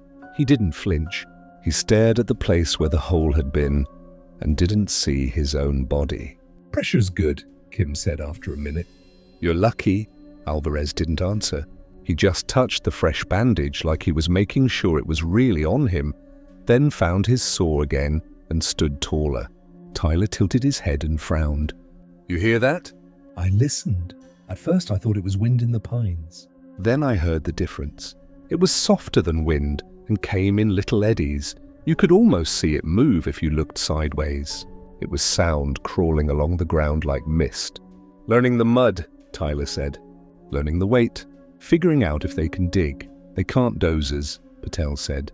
It wasn't a joke. It was a wish. Clark stood. We hold a perimeter till dark, he said. Then we rotate crews out. No one alone. No one without a light. No one answers a voice that doesn't say their own name first. People nodded. Orders calmed hands. Even when the orders were for things nobody had trained for.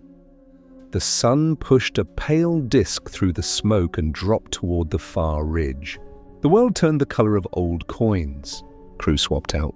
Fresh masks came up. More retardant dried into crust. A sheriff's truck brought water and coffee that tasted like the inside of a hose. We drank it like it was a gift. An hour passed, then 2. The radio clicked every 6 breaths, patient as a clock. No more voices. No more chorus. I stood at the new red mound and put my hand on it. It was warm. It was heavy. It was not enough to make me feel better. Clark came to stand beside me. He didn't speak for a long time. Then he said, You did what you could. I promised I'd bring them home, I said. I brought their names. I touched the pocket where the badge and the nameplate and the ring sat together. The weight of them felt right and awful. That's sometimes all we get, he said. He didn't tell me to write a clean report.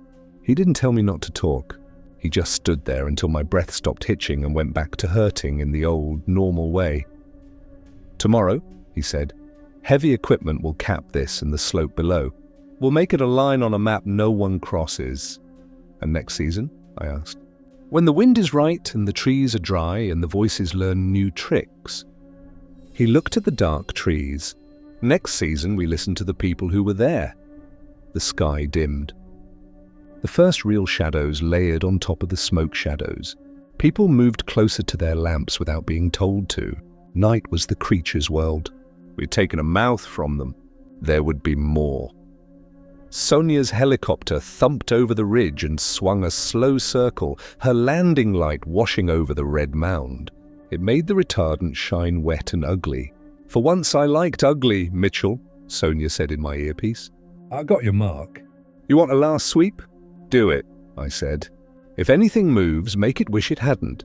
She made 2 passes, low and deliberate. Nothing moved that wasn't human. When she banked toward town, I turned my radio off before the click could find a way back in. Clark saw me do it and didn't argue. We loaded up as the stars tried to poke holes in the smoke. The road down looked like a ribbon pulled through ash. At the first bend, I made Tyler stop. I got out and looked back at the ridge. The red mound lay where the hole had been. It looked like a scar. Talk to me, Tyler said from the cab. Don't get quiet like that. I will, I said. Just give me a second, in the hush. Something small tapped the truck bed. 2 light knocks, pause. 2 light knocks, pause. I stared at the empty tailgate and almost laughed. Too dumb to know, Wood, I said to the dark, and climbed in. We drove the rest of the way without the radio. The hospital lights shone steady against the night. Somewhere inside, a girl with 2 braids was sleeping with a ring under her pillow. A boy with a bandaged leg was holding a scrap of jacket like a flag. Those 2 small facts outweighed a heap of fear, heavier than rock. When we rolled into the bay, Lena met us with clean gauze and a tired smile. Again? She said to my chest, which I had somehow managed to bleed through without noticing. Again, I said. She worked in silence for a minute, then said, You look like a man who could sleep for a week. I'm scared if I sleep I'll hear my own voice telling me to get up and walk back into the dark, I said. She taped the last strip and patted it once like a seal. Then let someone sit in the chair and kick you if you try. I almost smiled. You volunteering? Not for the kicking, she said. But I can sit. We stepped into the hall. Through a glass window, Emma and Joshua slept under warm light. Their chests rose and fell. Machines blinked little green dots that meant normal things. I put my palm on the glass. It was cool. Head, I whispered to it, because saying the word out loud made me feel less like the voice in the radio owned it. Temple. Then I walked toward the on-call room and a chair that didn't look comfortable enough to betray me. At the doorway, the building's old intercom clicked once, because old machines in old buildings always click. For half a breath, the hairs lifted on my arms. No voice followed. I sat down, put the knife on my lap, and let my eyes close for the first real time since dawn. Outside the town, on the red mound under the ridge, a thin line in the mud cracked as steam cooled and the crust set. It made a tiny popping sound no human could hear from that far. Down in the hospital hall, where things were white and clean and named, I finally slept. I woke in the on-call chair with the knife still across my lap and a line of sunlight sliding under the blinds like a thin blade. For a second, I didn't know where I was. I smelled soap and hallway coffee and heard a cart squeak past, and the world came back. The hospital, the sealed hole, the red mound on the ridge. My shoulders ached like I'd slept under a truck. The fresh bandage pulled when I stood. The room swayed once and then steadied. The first thing I did was check the window that looked into the children's ward. Emma lay on her side, the stuffed rabbit tucked under her chin. Joshua was awake, staring at the ceiling like it might answer him. When he saw me in the glass, he lifted a hand, a small, tired wave. I answered with 2 fingers on the window. Dumb habits, small prayers. A nurse brought me coffee so strong it could have walked by itself. Clark's looking for you, she said. He's already pacing. Of course he is, I said, and took the cup. Clark was waiting in the hall with a folder under his arm and a face that said the folder didn't matter. He studied my eyes like he wanted to guess what I'd seen in sleep. 2 hours, he said, nodding at the knife. Then you get that in a locker. You said that about the radio, I said. You didn't say it about the blade. His mouth twitched. Fair. He motioned for me to walk. We capped the ridge again overnight. Bulldozers pushed a berm. The line held. Good, I said. And this part will be easy. This part? The part where I tell you one of them wasn't in the ground when we poured it. He stopped. You sure? No, I said. But I am certain. He waited. In the chamber, after we killed the climber, there were 3 more. 2 at the shaft, 1 deeper. We saw 2 heads when we withdrew. We sealed the hole and heard that chorus.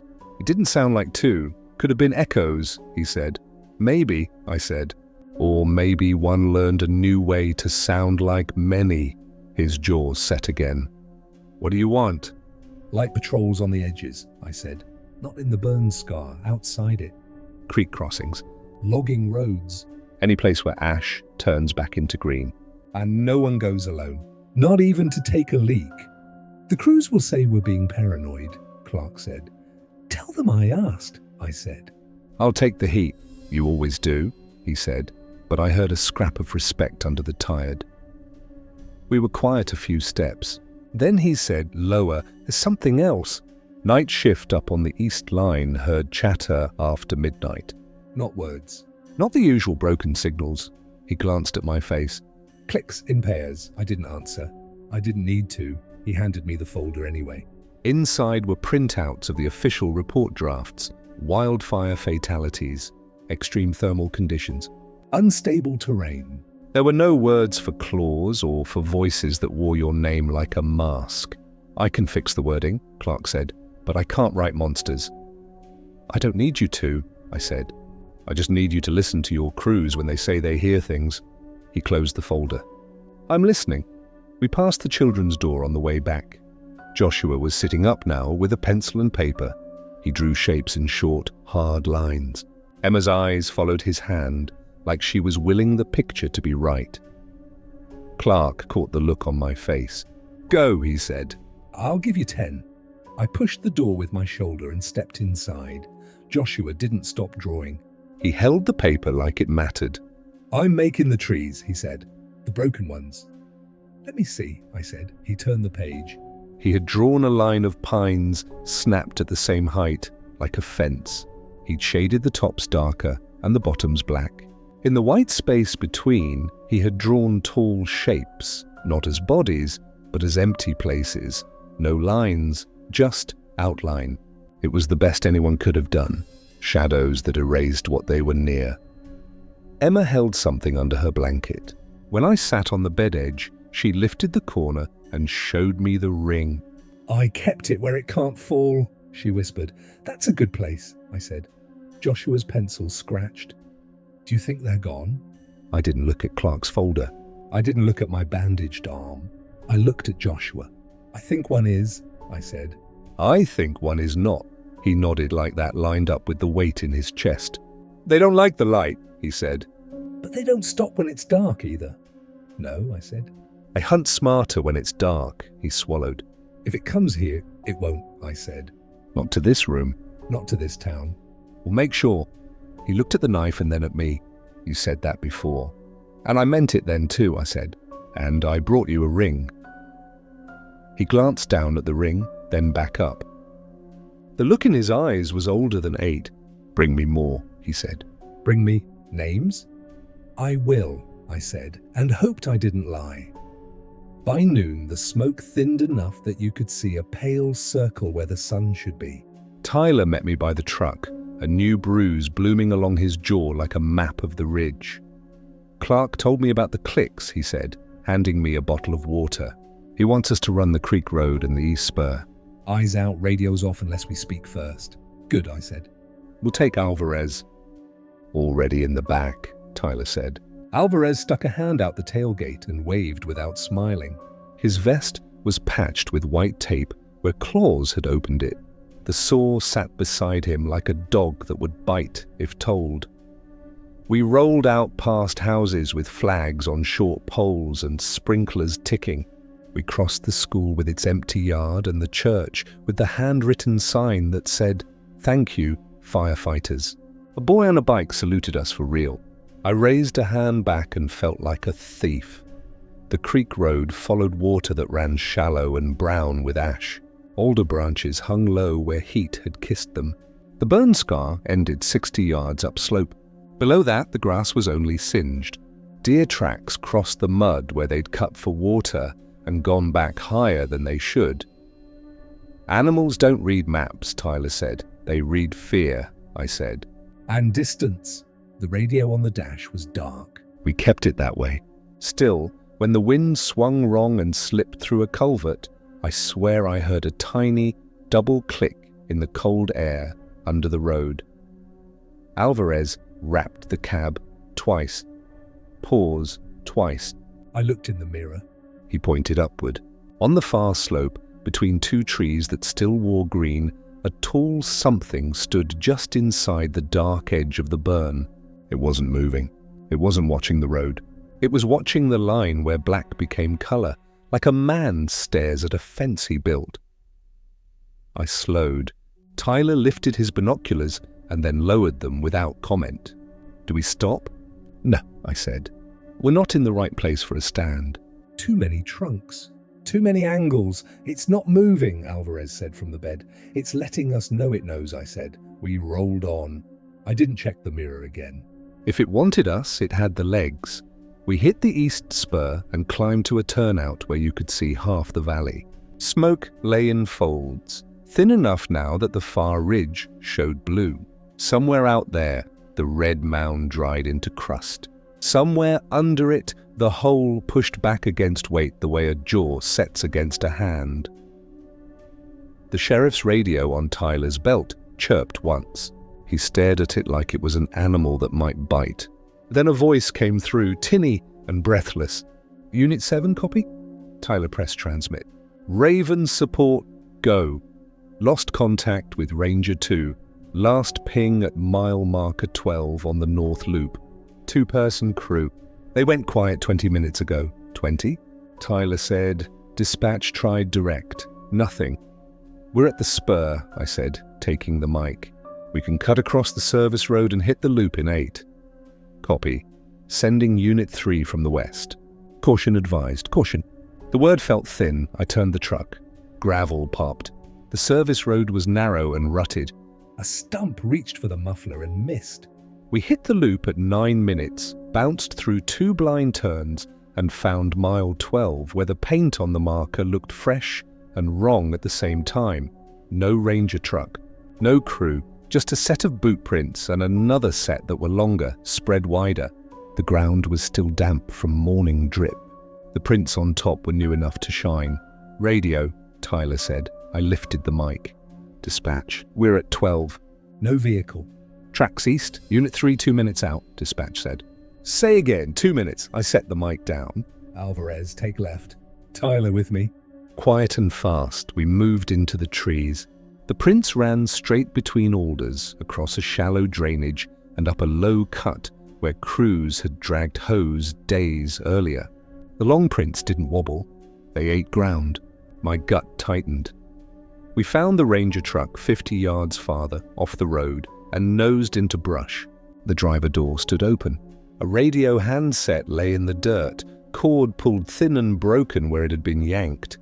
Split, Alvarez muttered. One went on foot.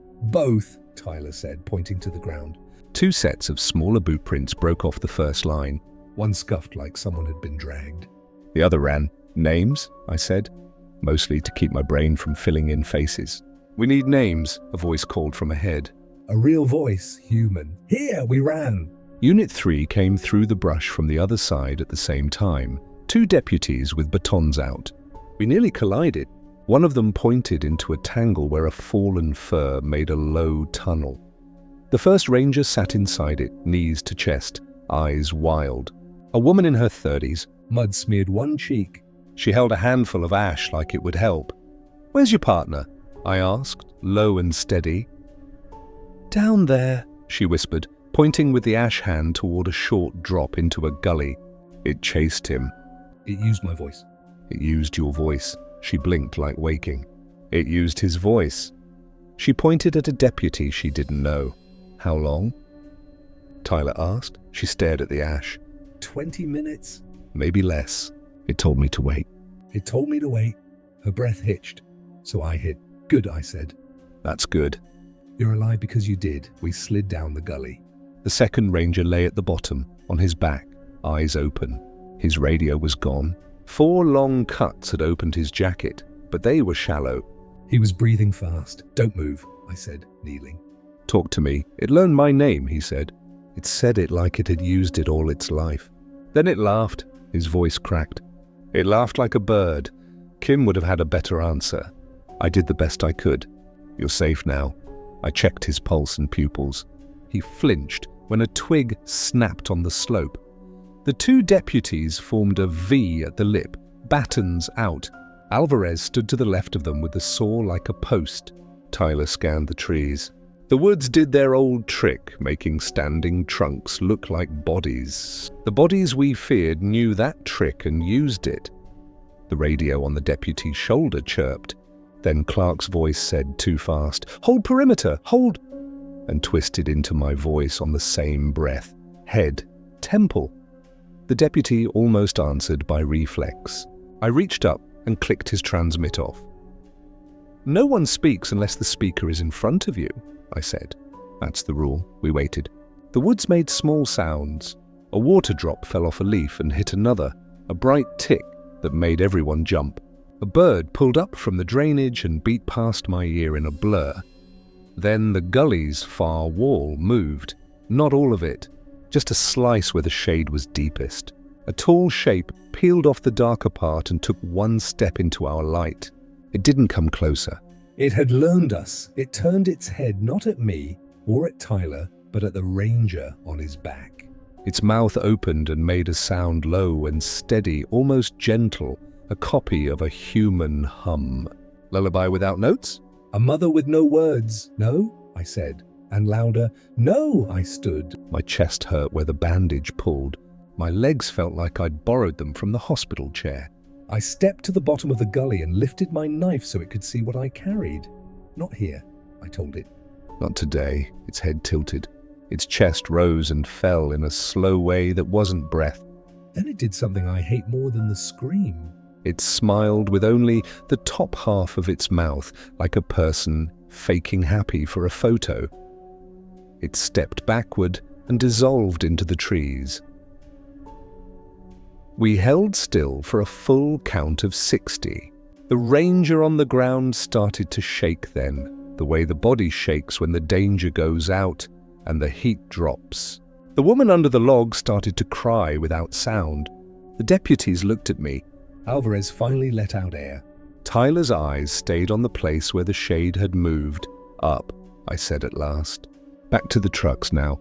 We pulled the ranger out and half carried him up the slope. The other climbed by herself and then didn't let go of my sleeve until we hit the road. Unit 3 called it in. Ranger 2 located, the deputy said. Both alive. The radio spat once like it wanted to add a word and couldn't find one. We loaded the rangers into the back of the deputy's truck. The woman reached for my hand before the door closed. It had my voice, she said. But the breath was wrong. Remember that? I said. It's the tell. She nodded hard. The door shut. The truck rolled. We stood in the dust like trees after wind. It's out, Tyler said. You were right. I hate when I'm right, I said. Alvarez looked up the slope toward the green. I didn't try to kill them. No, I said. It tried to learn them. He touched the tape on his vest and didn't say anything. We drove back slow. On the school lawn, sprinklers still ticked. The church sign still thanked us like we had done something clean. The hospital still stood white and square against the grey sky. Clark met us inside with that folder he kept carrying. He started to talk and stopped when he saw our faces. What happened? He said, not a question. It watched the line, I said. It used our names. It moved like it had all day. It could have taken them. It didn't. Why? Because we were there, I said, and because it wanted to see if we would break before it had to. He set the folder down. We'll put a night guard on the creek road. Put 2, I said. And give them lamps that don't die when it's cold. He rubbed his eyes. You look like a man who needs a bed. I'll take a chair, I said. And a wall, he almost smiled. Then he wasn't smiling. Media called, he said. They're hearing things. They want to know why we dropped that much retardant on a rock and then brought in dozers. Tell them the fire didn't like the mouth it found, I said. Tell them we shut it. That's almost true, he said. It's true enough to keep people out of the woods at night, I said. We stood there a minute with the smell of coffee and antiseptic, fighting the memory of rot. The world was divided cleanly in that hall. On one side, kids with drawings and rings under pillows. On the other, a ridge with red mud for a scar and a shadow that tested fences. Tyler clapped my shoulder. Tomorrow? Tomorrow, I said. We scout the north drainages. We talk to the ranchers. We make a map where the maps end. Bring wedges, Alvarez said. I looked at the knife in my hand. The grip was clean again. The blade had a line in it now, a tiny nick where it had met bone. I ran my thumb along it and felt the catch. Bring names, I said. That night, in the chair by the window, I didn't sleep long. When I did, I dreamed of the tally wall. In the dream, the claw that made the marks didn't belong to a monster. It belonged to a hand like mine. A hand counting days because it refused to forget. I woke to a sound that was just pipes settling. I put 2 fingers against the glass and whispered the same words so I'd own them and not the voice in the radio. Head, I said. Temple. Down the hall, a nurse laughed at something small and human. In the street outside, a sprinkler clicked off. Somewhere beyond the last backyard, in the place where black turned to green, a tall shape paused, listening. Not because it feared us, but because now it knew we were listening back. The fire line doesn't forget. And neither do we. By morning, the papers had their headline. Wildfire contained 4 firefighters lost. There were photos of smoke columns and dozers cutting scars into the hills. There were quotes about bravery and risk and weather. There was nothing about caves or voices that wore our names. Lena set the paper on my tray with a soft look that said she wished it told more. Coffee? Yes, I said. Stronger than yesterday, she poured and left me with the cup and the silence.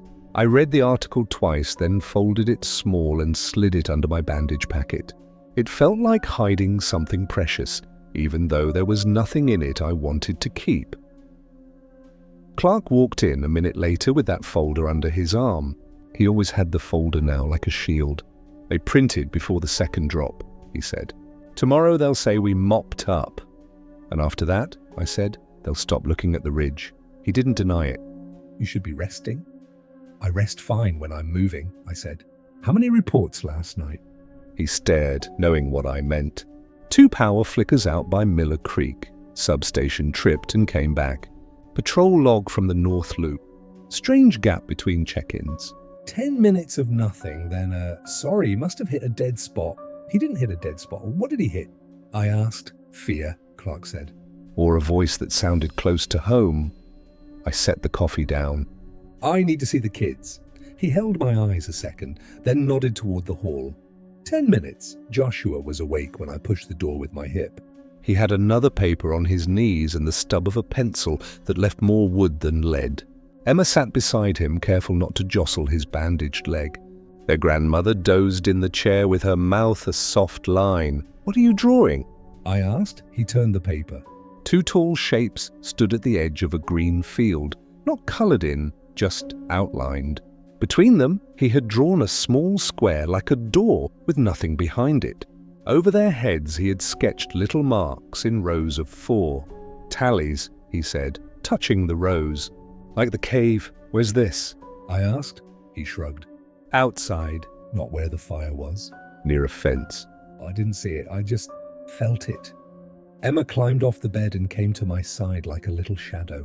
I hear humming, she whispered. When the hallway lights go out?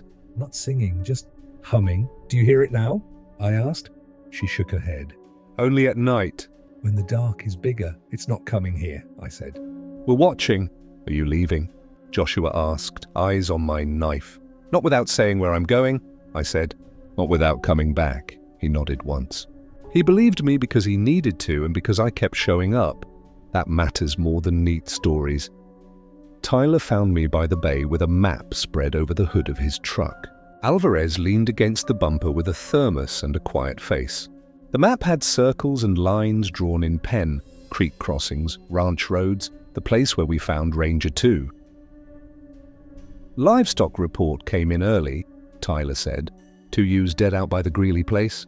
No coyotes. Cuts too clean. No meat taken? Wolves? Alvarez asked. Wolves don't leave neat, I said. Clark joined us, folder tucked under his arm like a habit he couldn't quit. I shouldn't say yes, he muttered. It's outside the burn. It's not our lane. It's not our anything. Say we're checking the perimeter for hotspots, I said. That's almost true, Tyler added. Clark rubbed his jaw. You take one radio on and one off. If the on starts clicking, you throw it in the glove box and wait for a human voice you can see. Copy, I said. Mitchell, he added, softer. If you see it, don't chase it into green. Not with 3 people. I won't chase it, I said. I'll follow it until it turns, and then I'll remember I promised I'd come back. He almost smiled. Good. Try to keep that promise.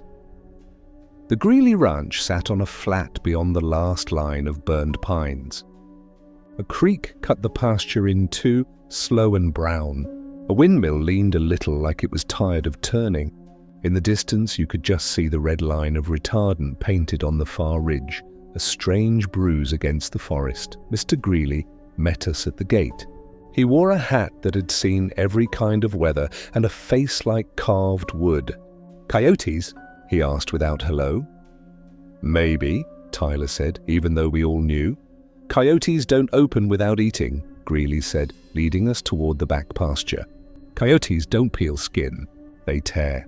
The 2 ewes lay near the creek on short grass that had gone yellow with ash. Their bodies were untouched except for 4 long lines across each flank. Clean, even too neat. No blood in the grass, no tracks you could trust, just hoof prints and the small marks of birds. Alvarez squatted, frowning. "It learned from the fire," he said. "How to kill without making mess." "Or it doesn't eat what we do," Tyler said. Greeley crossed himself like he didn't even know he was doing it. "Saw a shape last night," he said. Out by the cottonwoods. "Tall as the windmill head." Stood there like it owned my field. I told my wife it was a trick of the smoke. "It wasn't," I said. He nodded, like somehow that made the world easier because now at least it had a name, even if the name was just it. "What do I tell my grandkids?" "Tell them not to go near the creek at dusk," I said. "Tell them to keep the lights on the yard and the dog inside. We got a dog that thinks he's a bear," he said. "Not tonight," I said. He nodded again, slower. "You want the back road? There's a lane that runs along the fence to the cottonwoods. We'll walk it," I said. He watched us go like he wanted to hold us there with his eyes and couldn't. We followed the fence east, boots on packed dirt, eyes on the line where burned hills turned to pasture, then to old growth that had never seen a saw. The cottonwoods by the creek were huge and white-skinned, their leaves flashing silver when the wind twisted them. Tyler kept the sheriff radio on his belt set to low. Alvarez kept his off. I left mine in the truck. We didn't speak. The day made small noises, grass ticking in the breeze, a fly bouncing off my sleeve, water pulling itself slow around a bend. At the bend, the bank rose 3 feet and then fell into a narrow cobble bar.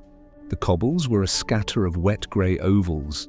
Across them ran a set of prints, not hooves, not boots. Long ovals with splayed fronts, 5 dents at the toes like someone had pressed coins into clay. Fresh, Tyler whispered. Alvarez pointed to the far bank where the cottonwoods grew close.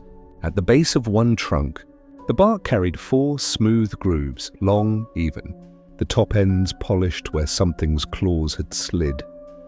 I looked up the trunk. A shape stood halfway between the cottonwoods and the shadow of the forest beyond. It wasn't trying to hide. It was letting us see it. Tall, thin, wrong in every angle it stood, with one hand on the bark like a man resting, its head turned toward us, slow. "Not today," I said under my breath, more to my own legs than to it. It did something I didn't expect. It bent, scooped a smooth stone from the cobbles, and tossed it underhand toward the water, just enough to make a plunk. The sound was almost gentle. Then it raised its head and made the same plunk, copy-pasted into a throat. It was teaching itself the creek light, Tyler whispered. Even though it was noon, I slid my headlamp's elastic around my wrist and clicked it. The pale beam washed weak over the water. The creature leaned back a fraction, not fear, just measuring. It opened its mouth and said my name, my own voice. Perfect now. No wrong breaths, no lag. "David!" Behind the perfect copy, another voice slipped out of the edges like smoke. Joshua's whisper. Monster. Then Emma's soft humming. The voices layered as if it could shuffle them like cards. I felt my teeth grind. You don't get to carry them, I said. Put them down.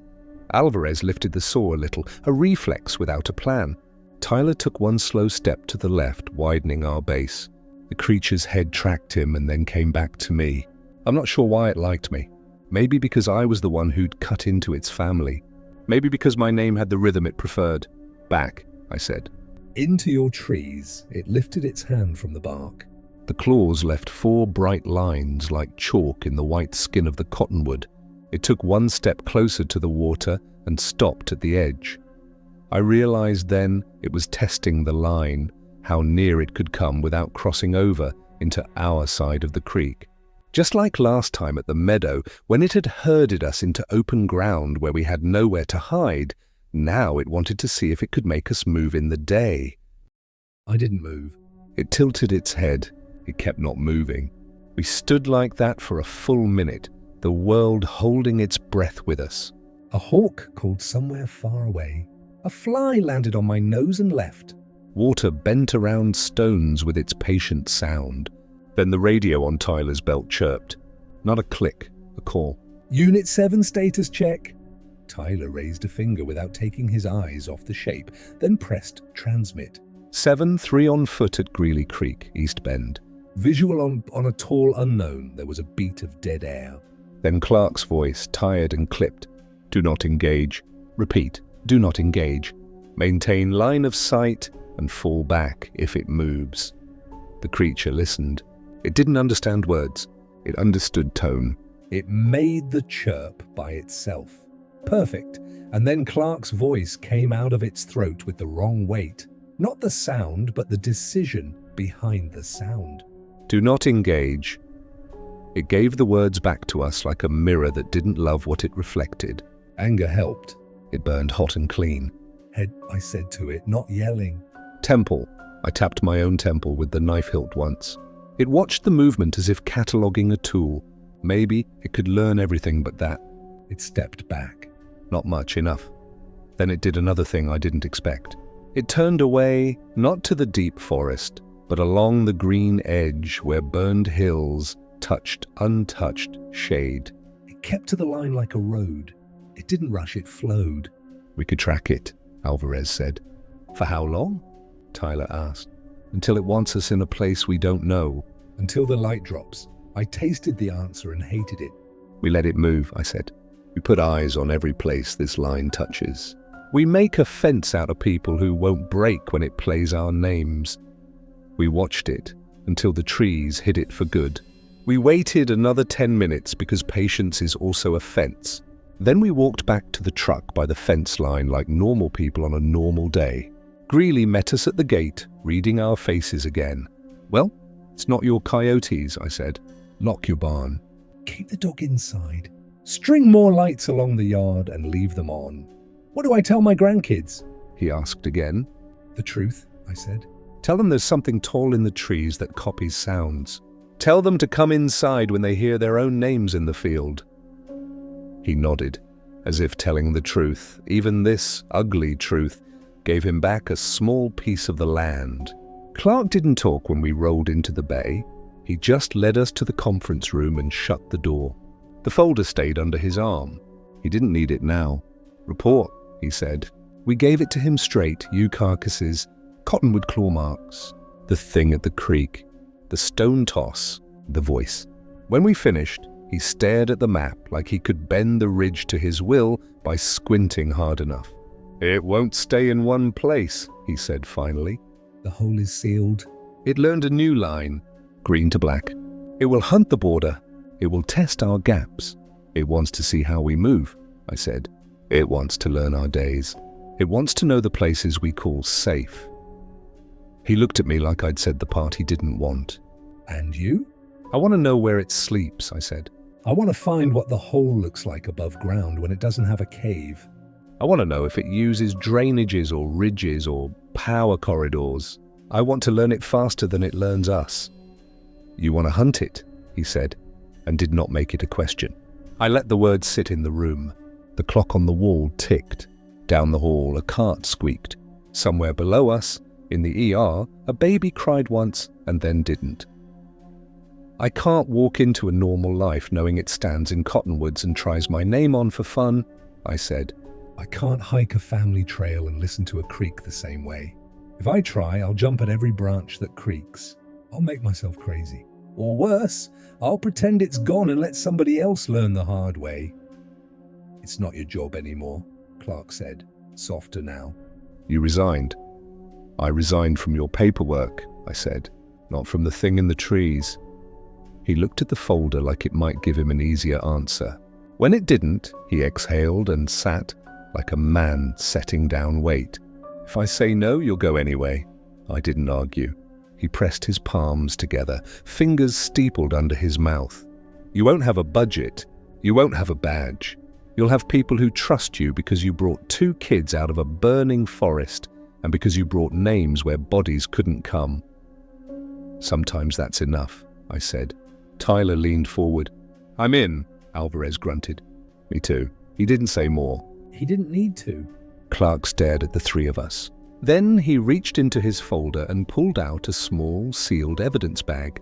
Inside lay the nameplate that read Rodriguez and the badge with the scratched county crest and the ring that said J&S 2016. He placed the bag on the table between us like an oath. These don't go in a drawer, he said. They go in your pocket. When you think about quitting a trail because the weather turned or the radio hissed, you put your hand on them and decide again. I slid the bag into my jacket. It felt heavy and right against my ribs. You bring me patterns, he said. You bring me maps that show where it likes to stand and when. I'll find money for lights through community safety. I'll call ranchers and tell them to put lamps along their fences and keep their dogs inside. I'll say we're fighting prowlers. We are, Tyler said. Clark nodded, the faintest of smiles at the edge of his mouth. And you'll promise me one thing, Mitchell. Name it? You won't play hero at a cottonwood with a knife and a light, he said. You won't try for a kill shot in a field with no ropes, no ridge, no wind in your favor. If you see it, you live to see it again. That's the job. Live long enough to learn it. I thought of the meadow and the knife sliding in, the way everything went quiet after the scream cut off. Then I thought of Joshua's eyes asking me for names I couldn't carry out. I can do that, I said. Good, Clark said. He stood and picked up the folder again, the habit too strong to shake. One more thing. When you talk to the kids, you don't promise them monsters are gone. You promise them you're watching. I already did, I said. The sun went down on a day that pretended to be normal. Sprinklers clicked. A high school team ran laps around a field and complained about air quality. The church sign added a line about a bake sale. From the hospital window, I watched lights come on one by one like stars learning how to be useful. I went to the children's room and found their grandmother awake and reading to Emma from a book about a bear that borrows a boat. Joshua held the ring in one hand and listened with his eyes on the door as if he could hear the hum through the hallway. I sat on the edge of the chair and kept my voice easy. We saw the cottonwoods, I said. We saw the creek. We saw the edge of the trees. Did it see you? Joshua asked. Yes, I said. Did it say your name? It tried. I smiled a little because a little was all I had. I didn't answer. He closed his fingers around the ring. Are you going back? Tomorrow, I said. We're going to look for where it likes to sleep when the sun is strong. We're going to talk to people who live along the edge and teach them how to tell the difference between wind and something that wants them to listen. Emma put her small hand over mine. Keep your knife, she said. I will, I said. Their grandmother shut the book and squeezed my shoulder with a strength I didn't expect. Bring your light, she added. That too, I said. Outside, the night thickened. The ridge was a black shape against a darker sky. Somewhere beyond the last yard's fence, in the part of the world nobody names on a map, a tall shadow moved along a line where green met black, head tilted, listening. Not because it feared us, but because now it knew we were listening back. I stood at the window a long time and then went to the bay to check the packs. Rope, wedges, 2 headlamps each, flares, extra batteries, a printed map with pencil marks where the ranch roads met the creek, a list of names. I tucked the small bag with the plate, the badge, and the ring back into my jacket and pressed my palm there until the plastic warmed. Dumb habit, small prayer. Tomorrow, Tyler said behind me, and his voice didn't shake. Tomorrow, I said. At first light? We killed the bay lights and stepped into the hallway glow. The building settled with a click that was only pipes, and the old intercom popped once because that's what old things do. No voice followed. We kept walking. The papers would say, containment 100% in the morning. The smoke maps would go back to green. People would pull their chairs onto porches again. And we would start down the line where maps end, listening for a sound we now understood, carrying light the dark hates, and learning a hunter until we could make the world honest again. The hospital felt quieter after the children were released. Emma went home with her grandmother clutching a stuffed rabbit someone had given her. Joshua stayed longer, learning to walk again with a brace on his leg. I visited him every day until he smiled without forcing it. That was enough.